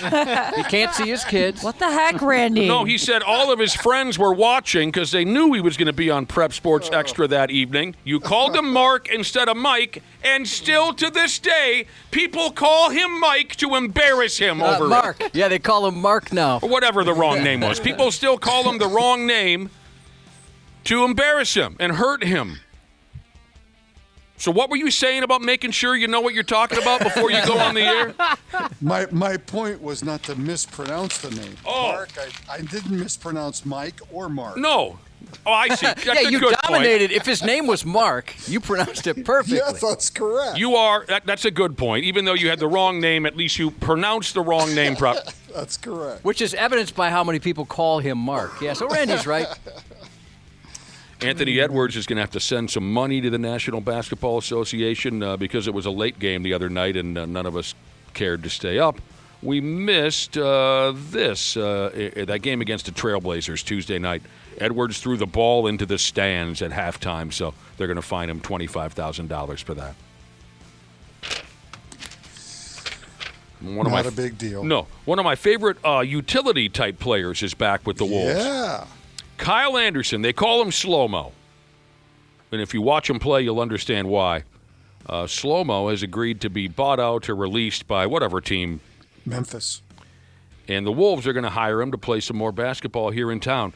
I am a massive Slow-Mo fan. I love his multifaceted game. He can do any damn thing.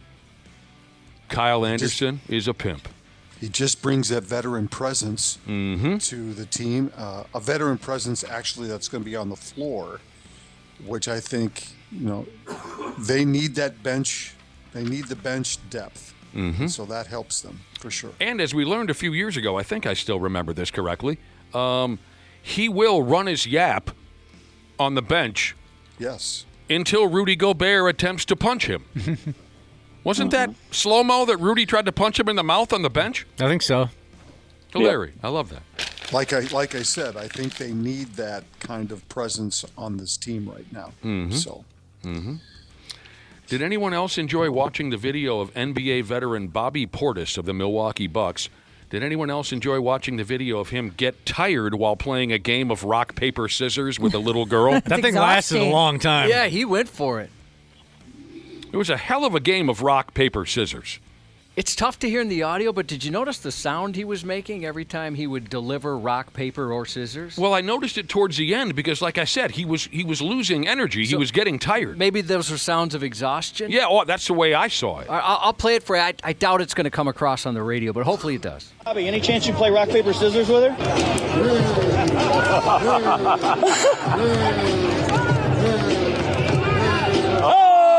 Could you hear that thing? Yeah. And you edited that down. This was the longest game of rock, paper, scissors in the history of the game. Oh, yeah, he gave that kid her money's worth. There were so many ties, I thought the NHL was going to step in and demand a shootout. But this was very cute, very nice of Bobby Portis. He's signing some autographs after the game, and a dad, as you heard, said, hey, would you play rock? And he went for it all the way to the bitter end. Yeah. That's really cool. People in Milwaukee love Bobby Portis, and there's a lot to love. Yes, he's got that reputation, right, that he's just so fan-friendly. Yes. Golden Gopher Dudes basketball plays the University of California at Los Angeles tomorrow at the Barn. The Ladies Club is at Illinois on Sunday. Run the boat, Scotty Ma, and go, go. Okay, PJ. Breaking news from college basketball. Oregon State men's basketball coach Wayne Tinkle. Come on. That's not real. Will not return to coach that club next season. Who leaked that? Do I just collect my last paycheck on my way out? Yes. Don't let the door hit you in the ass on the way out. Is it mailed to me? No, we get to split it between the rest of us. Oregon State men's basketball coach Wayne Tinkle. That is his actual name. Elementary school must have been rough. Yeah. Oh, you're not kidding. Oh, man. Mr. Tinkle has coached... The Wayne makes it worse, in my opinion. I'm sorry? Wayne. How does that make it Wayne. Wayne makes it worse? Wayne Tinkle. Yeah, I think so. Mr. Tinkle has coached the Beavers No. for the past 12 seasons, but he will not return. Mr. and Mrs. Tinkle have other plans for their future. Yeah, you don't take that last name, right? When you get married? I don't think I would. You think about it. I right? mean, I guess it depends how bad your last name is, but I think I would avoid that. I went to college freshman year. A girl in our dorm, her last name was Gross. And a couple days into college, we're all kind of sitting around, kind of talking and drinking and smoking, getting to know each other. And she introduced herself with the last name Gross. And this guy takes a hit of weed. He goes, I bet you can't wait to get married. I went to school with some grosses. And the funny thing, too, is so you imagine in maybe high school basketball, the tall kid on the team, they call him Tiny, to be as a joke, because he's obviously huge. Right. Nickname. Gross was an absolute smoke show. Oh, then she was fine. Could not have fit the name any less. I don't think his wife did take his name. I just Googled Wayne Tinkle wife, and the name Lisa McLeod shows up. So she did not. That's hilarious. She did not take his name. Good for her. Wouldn't it be hilarious if she did not take his name, she kept her maiden name, but it was Piss Bag or something like that? Just even worse. Yeah. Or they hyphenated it, Tinkle Piss Bag. I'm not gonna be Mrs. Tinkle. I'm going with my maiden name, Urine Pile. Tinkle does have a new gig. The son's name is Trey Trey Tinkle. That's kind of a cool name, actually. Sounds like a cowboy. Yeah. D&D Yeah. Jesus said that Tinkle has a new gig. He's coaching the Wizards. Oh,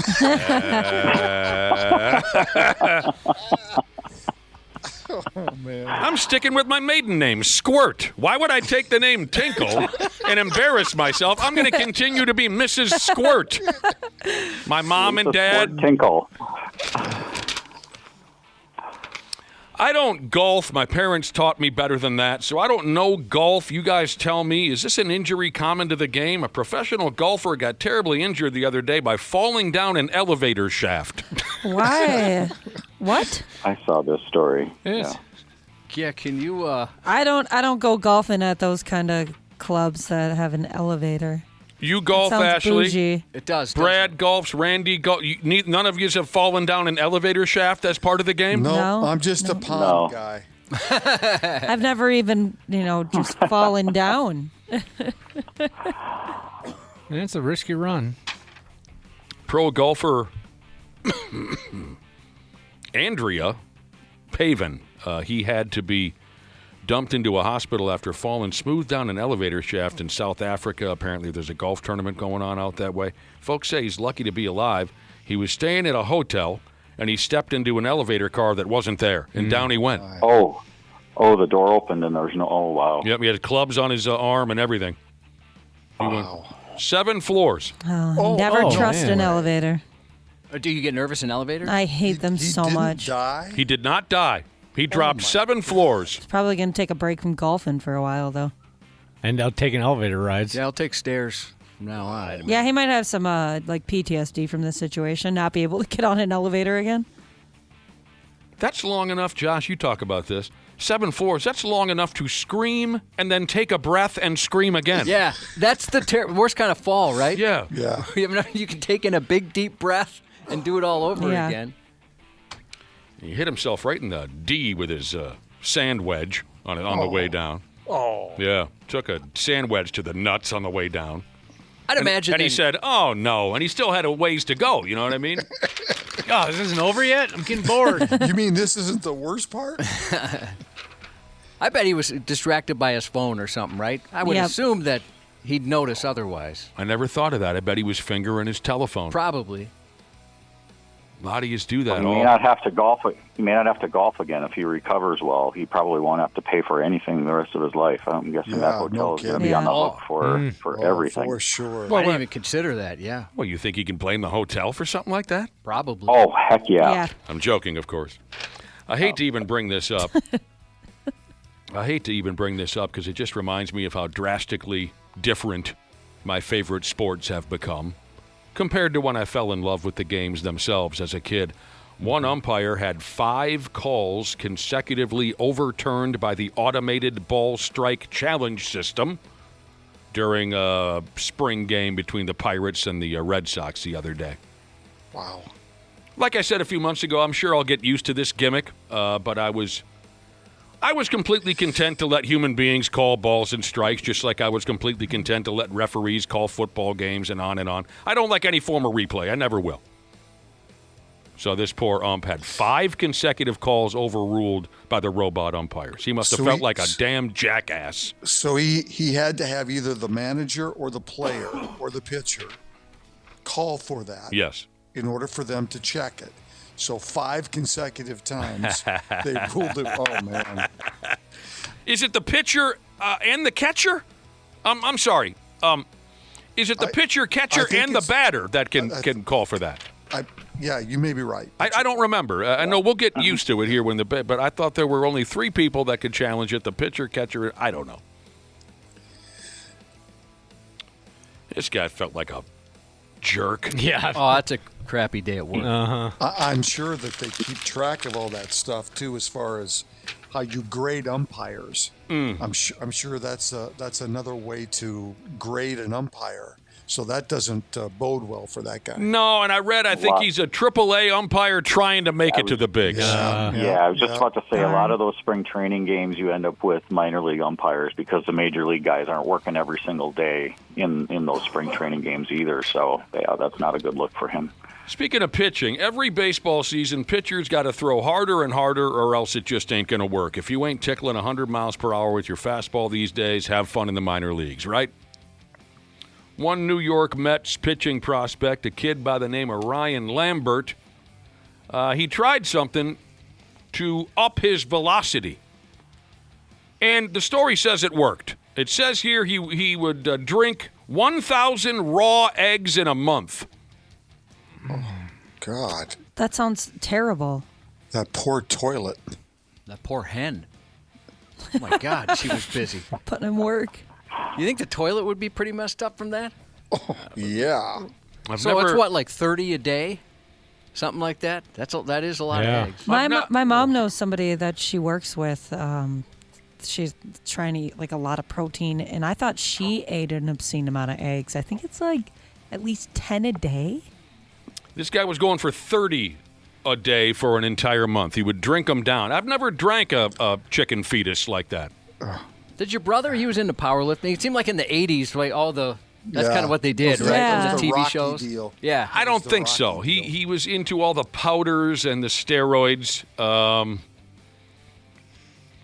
Did any of us ever drink an egg? No, never. Gross. No. My brother was into all the drugs. So how did that help him pitch faster?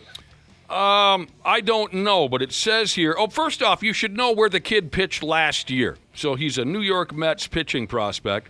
Last season, he was pitching Double-A ball for the Binghamton Bathtub Donkeys. That went nowhere? How did that go nowhere? Is that legit? No. Yes, it's a legit. No. Yes, Come it is. So that's why it didn't go anywhere, because no one believes I me. thought you were messing with me. No, at it's the first. Binghamton Bathtub Donkeys. What? This is the first time What's you their guys. mascot? This is the first time you guys are aware of wacky minor league baseball names. That's it, Cubby. Let's go. I want to see the mascot. I'm Googling this. No, it's true. You're legitimately right. Yeah, you can sit on toilet seats at the game. Are those more expensive seats? Good question. You can get a heated one or what? He's right. They've got some good merch too. Their mascot is a donkey in a bathtub scrubbing himself with a bath. Awesome. I need to see that. Again, welcome to minor league baseball, Brad Ryder. Yeah. So this kid saw a video about the benefits of eating raw eggs. He decided to deep throat 30 a day for an entire month. He says he got bigger, he threw harder, and there you go. He's nearing 101 miles on the radar gun. He thinks 102 is next for him. Sometimes when he goes out to dinner, he ups and orders a bowl of chicken hearts. Dude, have you ever you don't had have that? to be miserable. Yeah, I've had chicken and turkey insides before, yeah. It was just dry. I had some, like one of those Brazilian steak joints. They brought out chicken hearts. Not too bad. Have you ever had that, Ashley? Whatever happened to just a good old steak? A good old big sirloin steak. Covered in ketchup, right, Patrick Mahomes? And by the way, the more cooked, the better. Really leave that on there for a long time. Yeah, remember Patrick Mahomes' story about him was that he'd have his mom order the ketchup because he was embarrassed to do it? Oh, yeah. He should be. He deserves bad things. Here's a question from Turkey Burger Jesus. Are you guys going to even talk about my alma mater, St. Thomas something? STMA, who's that? St. Thomas, St. Michael Academy? Albertville. Aren't you guys even going to talk about my alma mater, St. Michael Albertville, becoming back-to-back state champions in wrestling? No! There you go. Yeah. No, we just did. We're talking about the Binghamton Bathtub Donkey. Yeah, you missed it. We talked about it for like 30 minutes earlier today. No, we're not going to talk about your stupid high school. Speaking of baseball, I've read a couple of articles that say look out for Brooks Lee and Matt Wallner. They're going to have big years. Big, baby. Well, Royce Lewis is hurt again. What? Yes. He's having an MRI today to determine. It's a running issue. Thank goodness I didn't just take a big sip of water. I thought that was a sarcastic what. I'm assuming you saw the story. Yeah. That's not good. No, it's not good. It's not officially spring training until he's injured. Right. We're not even out of February, and Pablo Lopez is hurt. Joe Ryan's hurt, and Royce Lewis is hurt. Yeah, and they lost another pitcher too. I think David Festa is hurt too. So I mean, this is wow. I ain't worried. Come on, Joe Polad, figure it out. Don't you talk to Joe Polad without talking to me first. That's Mitch Polad. And it's not Joe anymore, it's Tom. Oh, is it Tom? Yeah. Tom's the guy in charge. Yeah. Don't you dare talk to Joe Polad or say a word about Joe Polad before I call Tom. The hell do you guys think you are? So there you go.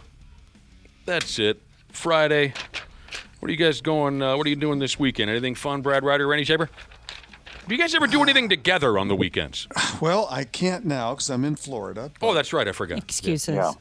How much longer are you there? We will be on the road starting right after this show next Thursday.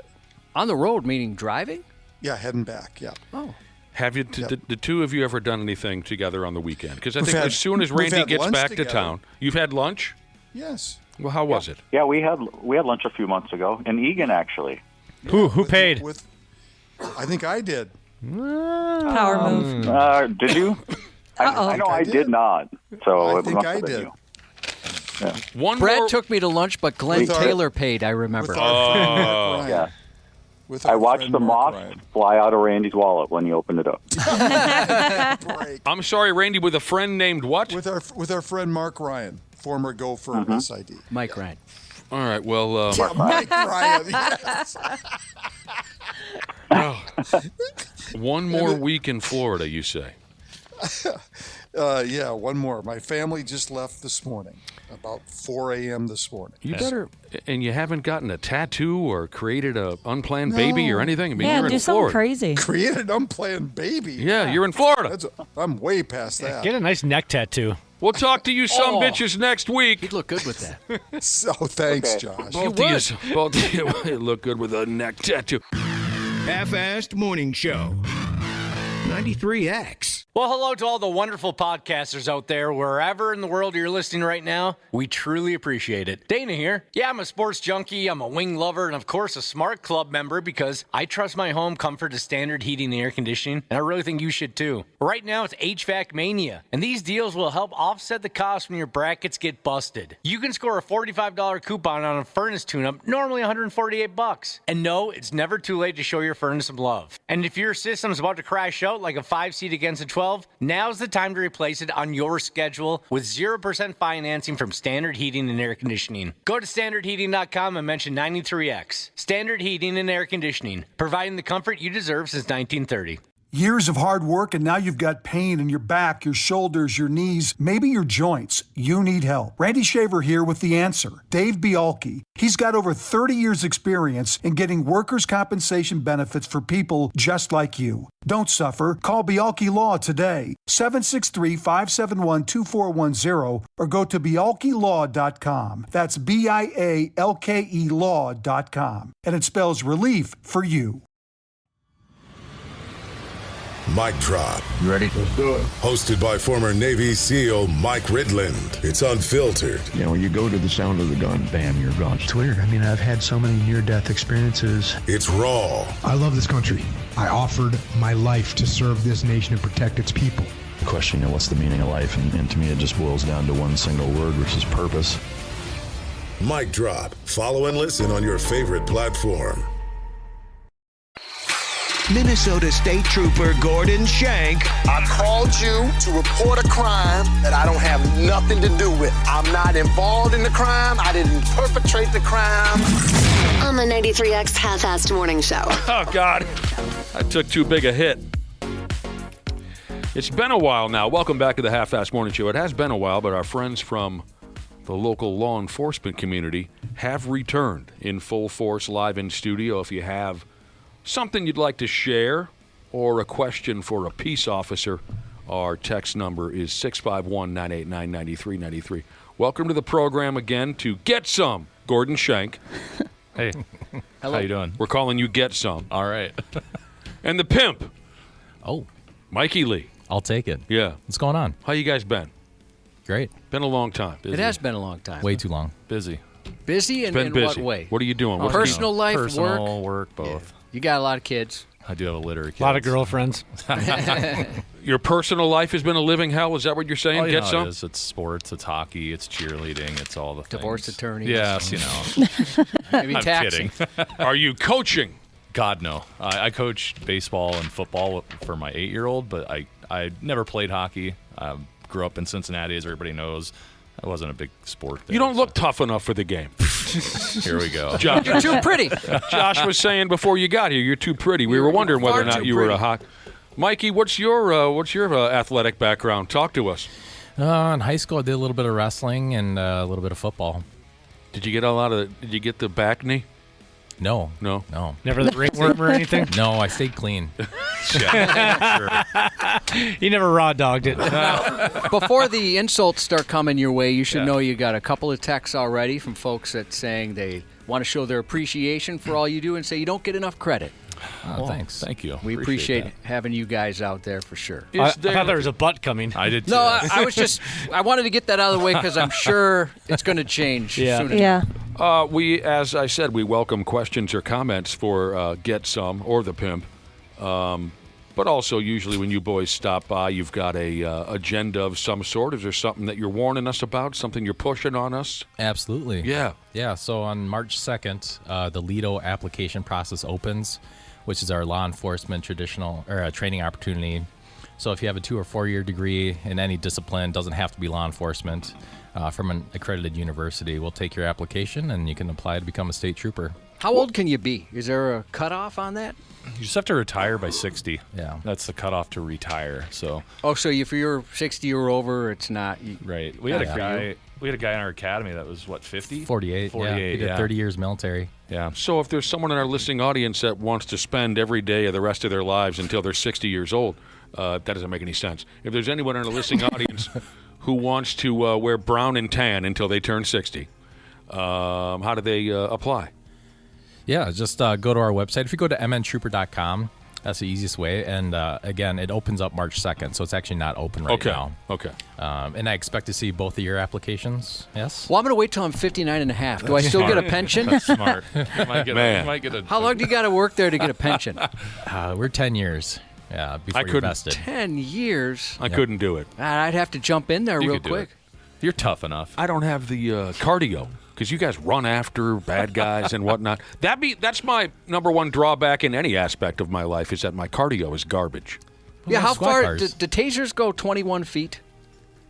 Yeah, it depends on which taser system. But yeah, it could be 25. I think it does go up to 31, but I don't think we use those. If you're too lazy or out of shape to chase someone like who probably would define Nick and myself, can you just tase them when they're getting away? What are the rules on? You're shaking your head no. Absolutely not. So well, that's disappointing. Yeah, I want to tase somebody. That's why I got in the field. Just let him tase, bro. We can find somebody that you do have I'm to, sure would let you tase them. When you go through the training to be a trooper, that is one of the parts we of training. I've been tased twice. Yeah, bruh. We get great questions here texted in for Get Some and the Pimp. Like this one right here. Is it still a DUI if it's my birthday? Of course not. What are your fondest, well, it doesn't have to be fondest. What comes to mind when you boys think back to your days training for the State Patrol? What comes to mind? Oh, man. It could be good, bad, indifferent. Like way back in academy? Not joking. I've heard the academy was really, really difficult. Like the State Patrol Academy, like people have said it's kind of like drill sergeants and everything. Maybe it's changed now, but I heard it was pretty brutal. Yeah, because that's what we're talking about, right? Getting new troopers. So when you were going through the motions, what comes to mind? And Get Some over here, Gordon Shank, has a friggin' smile on his face.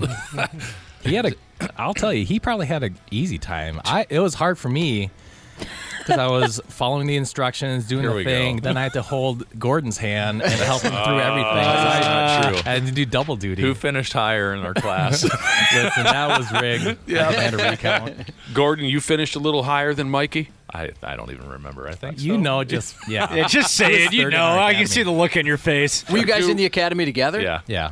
Did you see anyone cry? Did anyone, yeah. Did it, they You know, there was grown people broke down and cried. The academy is challenging, but it makes you better, and it helps you get ready for the job and what you have to do. So there is challenges to it. There's no secret to that. But when you come out of the academy, you're ready to go. You're well trained.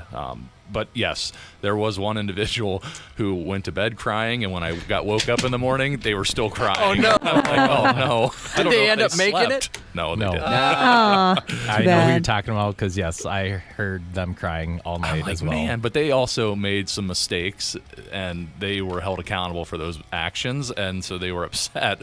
And I'm like, man, they have not stopped crying. And then when they woke us up in the morning, I'm like, they are still crying.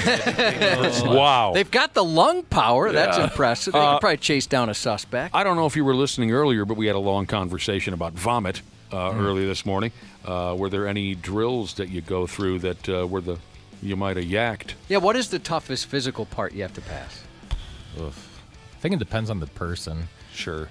I mean, at the end, we do like a crucible event, a longer, like a longer multi-obstacle course. And just in general, there's a lot of PT, physical training, that's in the morning and in the evening. Sometimes there's some surprise sessions as well. Does everybody lose weight? I think for the most part. Yeah. Did you come into the scene, the pimp, Mikey Lee? Did you come into the scene cut? No, I definitely lost weight when I was there. And I've gained it all back and then some.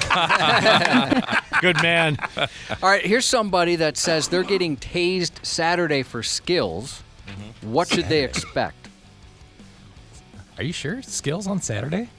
I don't know. I don't know, Major. I'll let you chime in, but they're like change of undies, maybe. It's not. I'll say it's like kind of like getting kicked in the nads. Like it's gonna suck. There's nothing really you can do to prepare for it, but I don't know. Just know that it's only 5 seconds. It does seem like forever, though. I was going to say it's the longest 5 seconds of your life, but afterwards there's no residuals. Sure. Yeah. Yep. Like it doesn't feel like anything. Yep. Yeah, I agree. But I remember when they set that up, they're like, all right, this is 5 seconds. And I'm like, when's this going to end? It's like it just lasted what seemed like forever. So. Here's a guy on a suicide mission. Will I lose my license if I get caught going over 100 miles per hour on an ATV? Well, what are you doing? I didn't even know they could go I that didn't fast. either. What are you trying like to prove? a four-wheeler or a side-by-side? What's the matter with you, son? Yeah, and Dang. if they crash, that's not smart. Yeah. Are you allowed as a trooper, not talking to you guys personally, but you're talking about the Lido program. If somebody wants to sign up, are you allowed to use marijuana products off duty, as it is legal at this point? Is there any rules in the State Patrol about that? Go ahead. They're both like, you say it. You say it. I'll say it's strongly discouraged. It's a very poor choice on you. Okay. As mentioned by former Colonel Langer. Yeah. No, and yeah, it's not. It would not. For example, let's say you find yourself in an incident where you do have to take a test and you have something in your system. That's a problem. Okay. Again, I love the questions that come in. Yeah. So, can you guys get high? It makes a difference to some people. It does make a difference, Cubby. We're high on life. Huge Organ Jesus said, "What's the best flavor of donuts to keep in the car to get me out of a speeding ticket? Is there one that's what's universally funny, Josh? I just got a text that says, do they prefer glazed donuts or jelly? I just texted back. I said, come on, a donut joke? You can do better than that. they're so played out.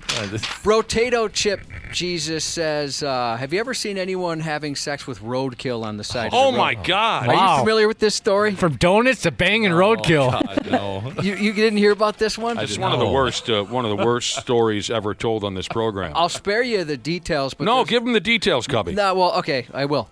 Fur and blood. There was a lot of it all over a gentleman in Kentucky.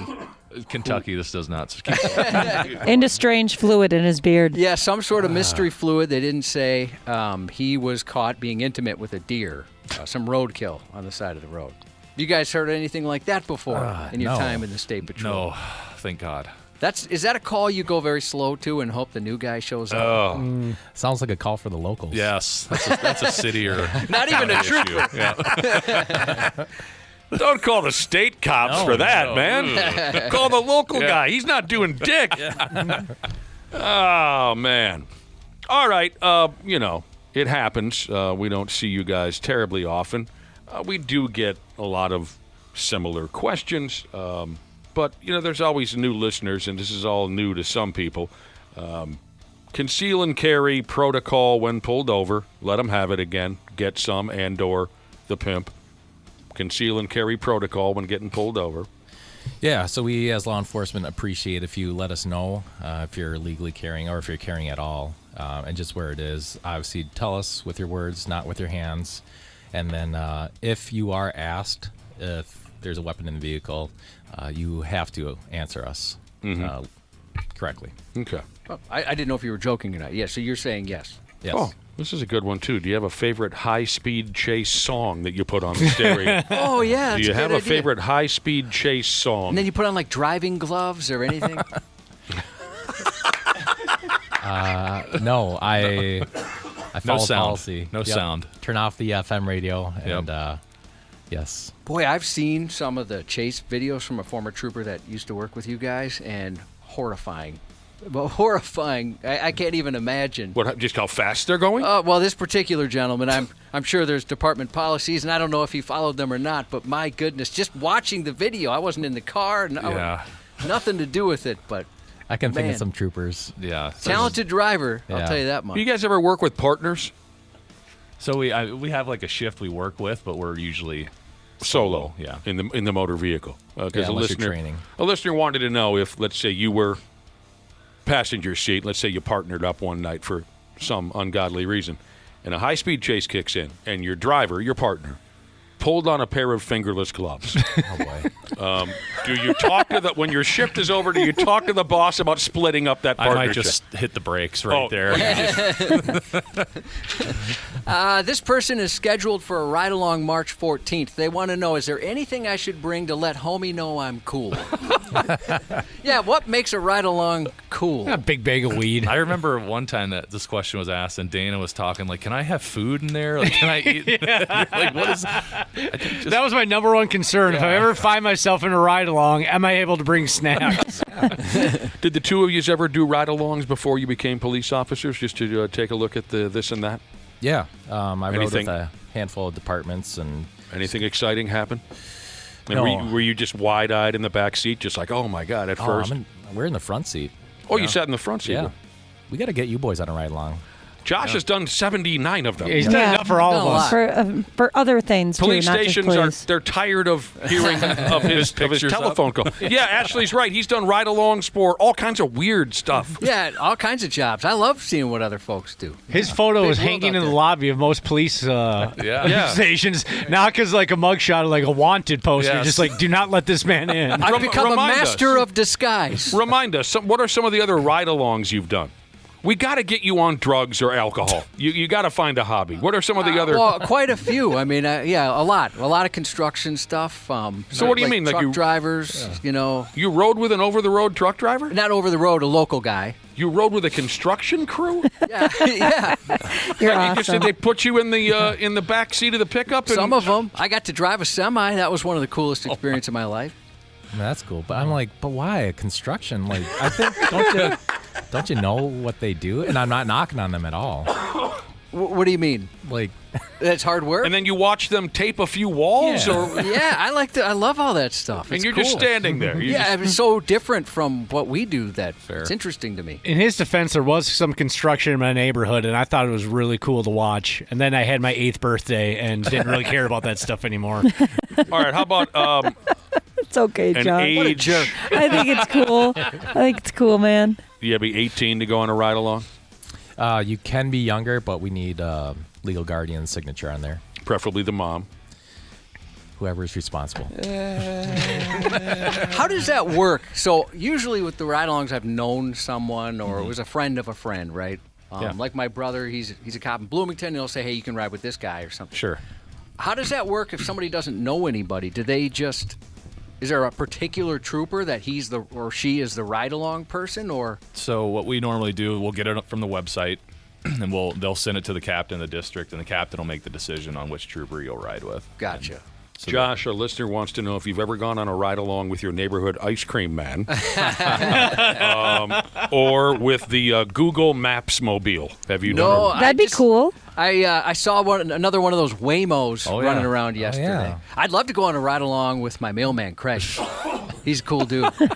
You and Craig. Yeah, I don't know if the postal department will let you do that or not, but that'd be kind of fun. I've heard you say before. I've heard you say, there go Craig right there, when he goes by the... Yeah. Yesterday, he had on the coolest sunglasses of all time. I should have took a picture, but that might have come across as creepy. Nick, can you please That would have been weird, dude. Don't do that. I'm sorry, Pimp? Can you please hang out with Josh, like, outside of work? I feel bad for you. It's, We're worried about you, Josh. You need some hobbies. I like to learn. This is actually one big intervention, Josh. I like to meet Tell us the ride-along you're embarrassed to tell us about, because I know there's got to be something you don't want us to know. I'm not embarrassed. Well, okay, there's one where I went to the trooper, the motor unit you used to have with the motorcycles, right? Oh, yeah. And one of the driving instructors, there was a little Mazda Miata there, right? And he took me on the track at DCTC. Oh, yeah.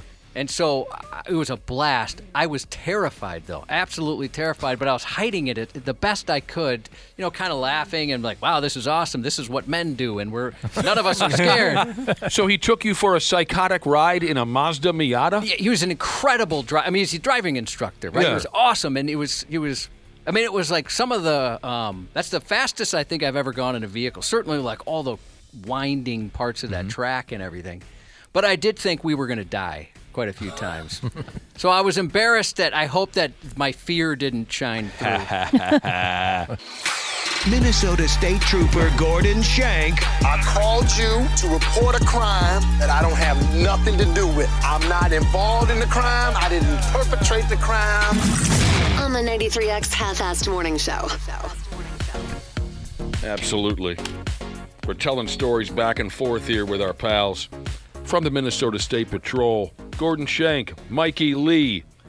And then as soon as we wrap this up, we are out of here. You got time for a couple more questions, gentlemen? Sure. Yeah, let's do it. This one here wants to know about the State Patrol. Do you handle any cyber crimes at the State Patrol? Cyber crimes. Short answer, no. We do not. Fair enough. I was waiting for Mike to say no. Fair enough. Are you involved in prisoner transport? We'll transfer people every now and then, like a relay if they need to go to a certain jail across the county, whatever. It's very rare. Is it like in the movies and they always get away? Yeah. No, we just don't talk about it. If they got away, that trooper would never live it down. Where you get T-boned at an intersection out of nowhere. Yeah. That's how it always is in the movies. That sounds scary. Squonky Sheezus wants to know, have road rage incidents gone up? She feels like people have gotten so freaking bad lately. It does seem like people are way more aggressive on the roads than they ever have been. Yeah, I think there's been a big uptick, especially since after COVID. The driving behavior really changed there in 2020. And everybody's out of their mind. Everyone's in a hurry. Continued. Yeah. Is it a hurry or anger or what is it? It's a mix of both. Yeah. I think also, too, it's like selfishness. They just care about what they need to do above the safety of other people. I'm all in on that answer, Mikey. It's all of those things combined. I don't get it. Well, we were talking about driving a couple days ago. I'm a very relaxed driver.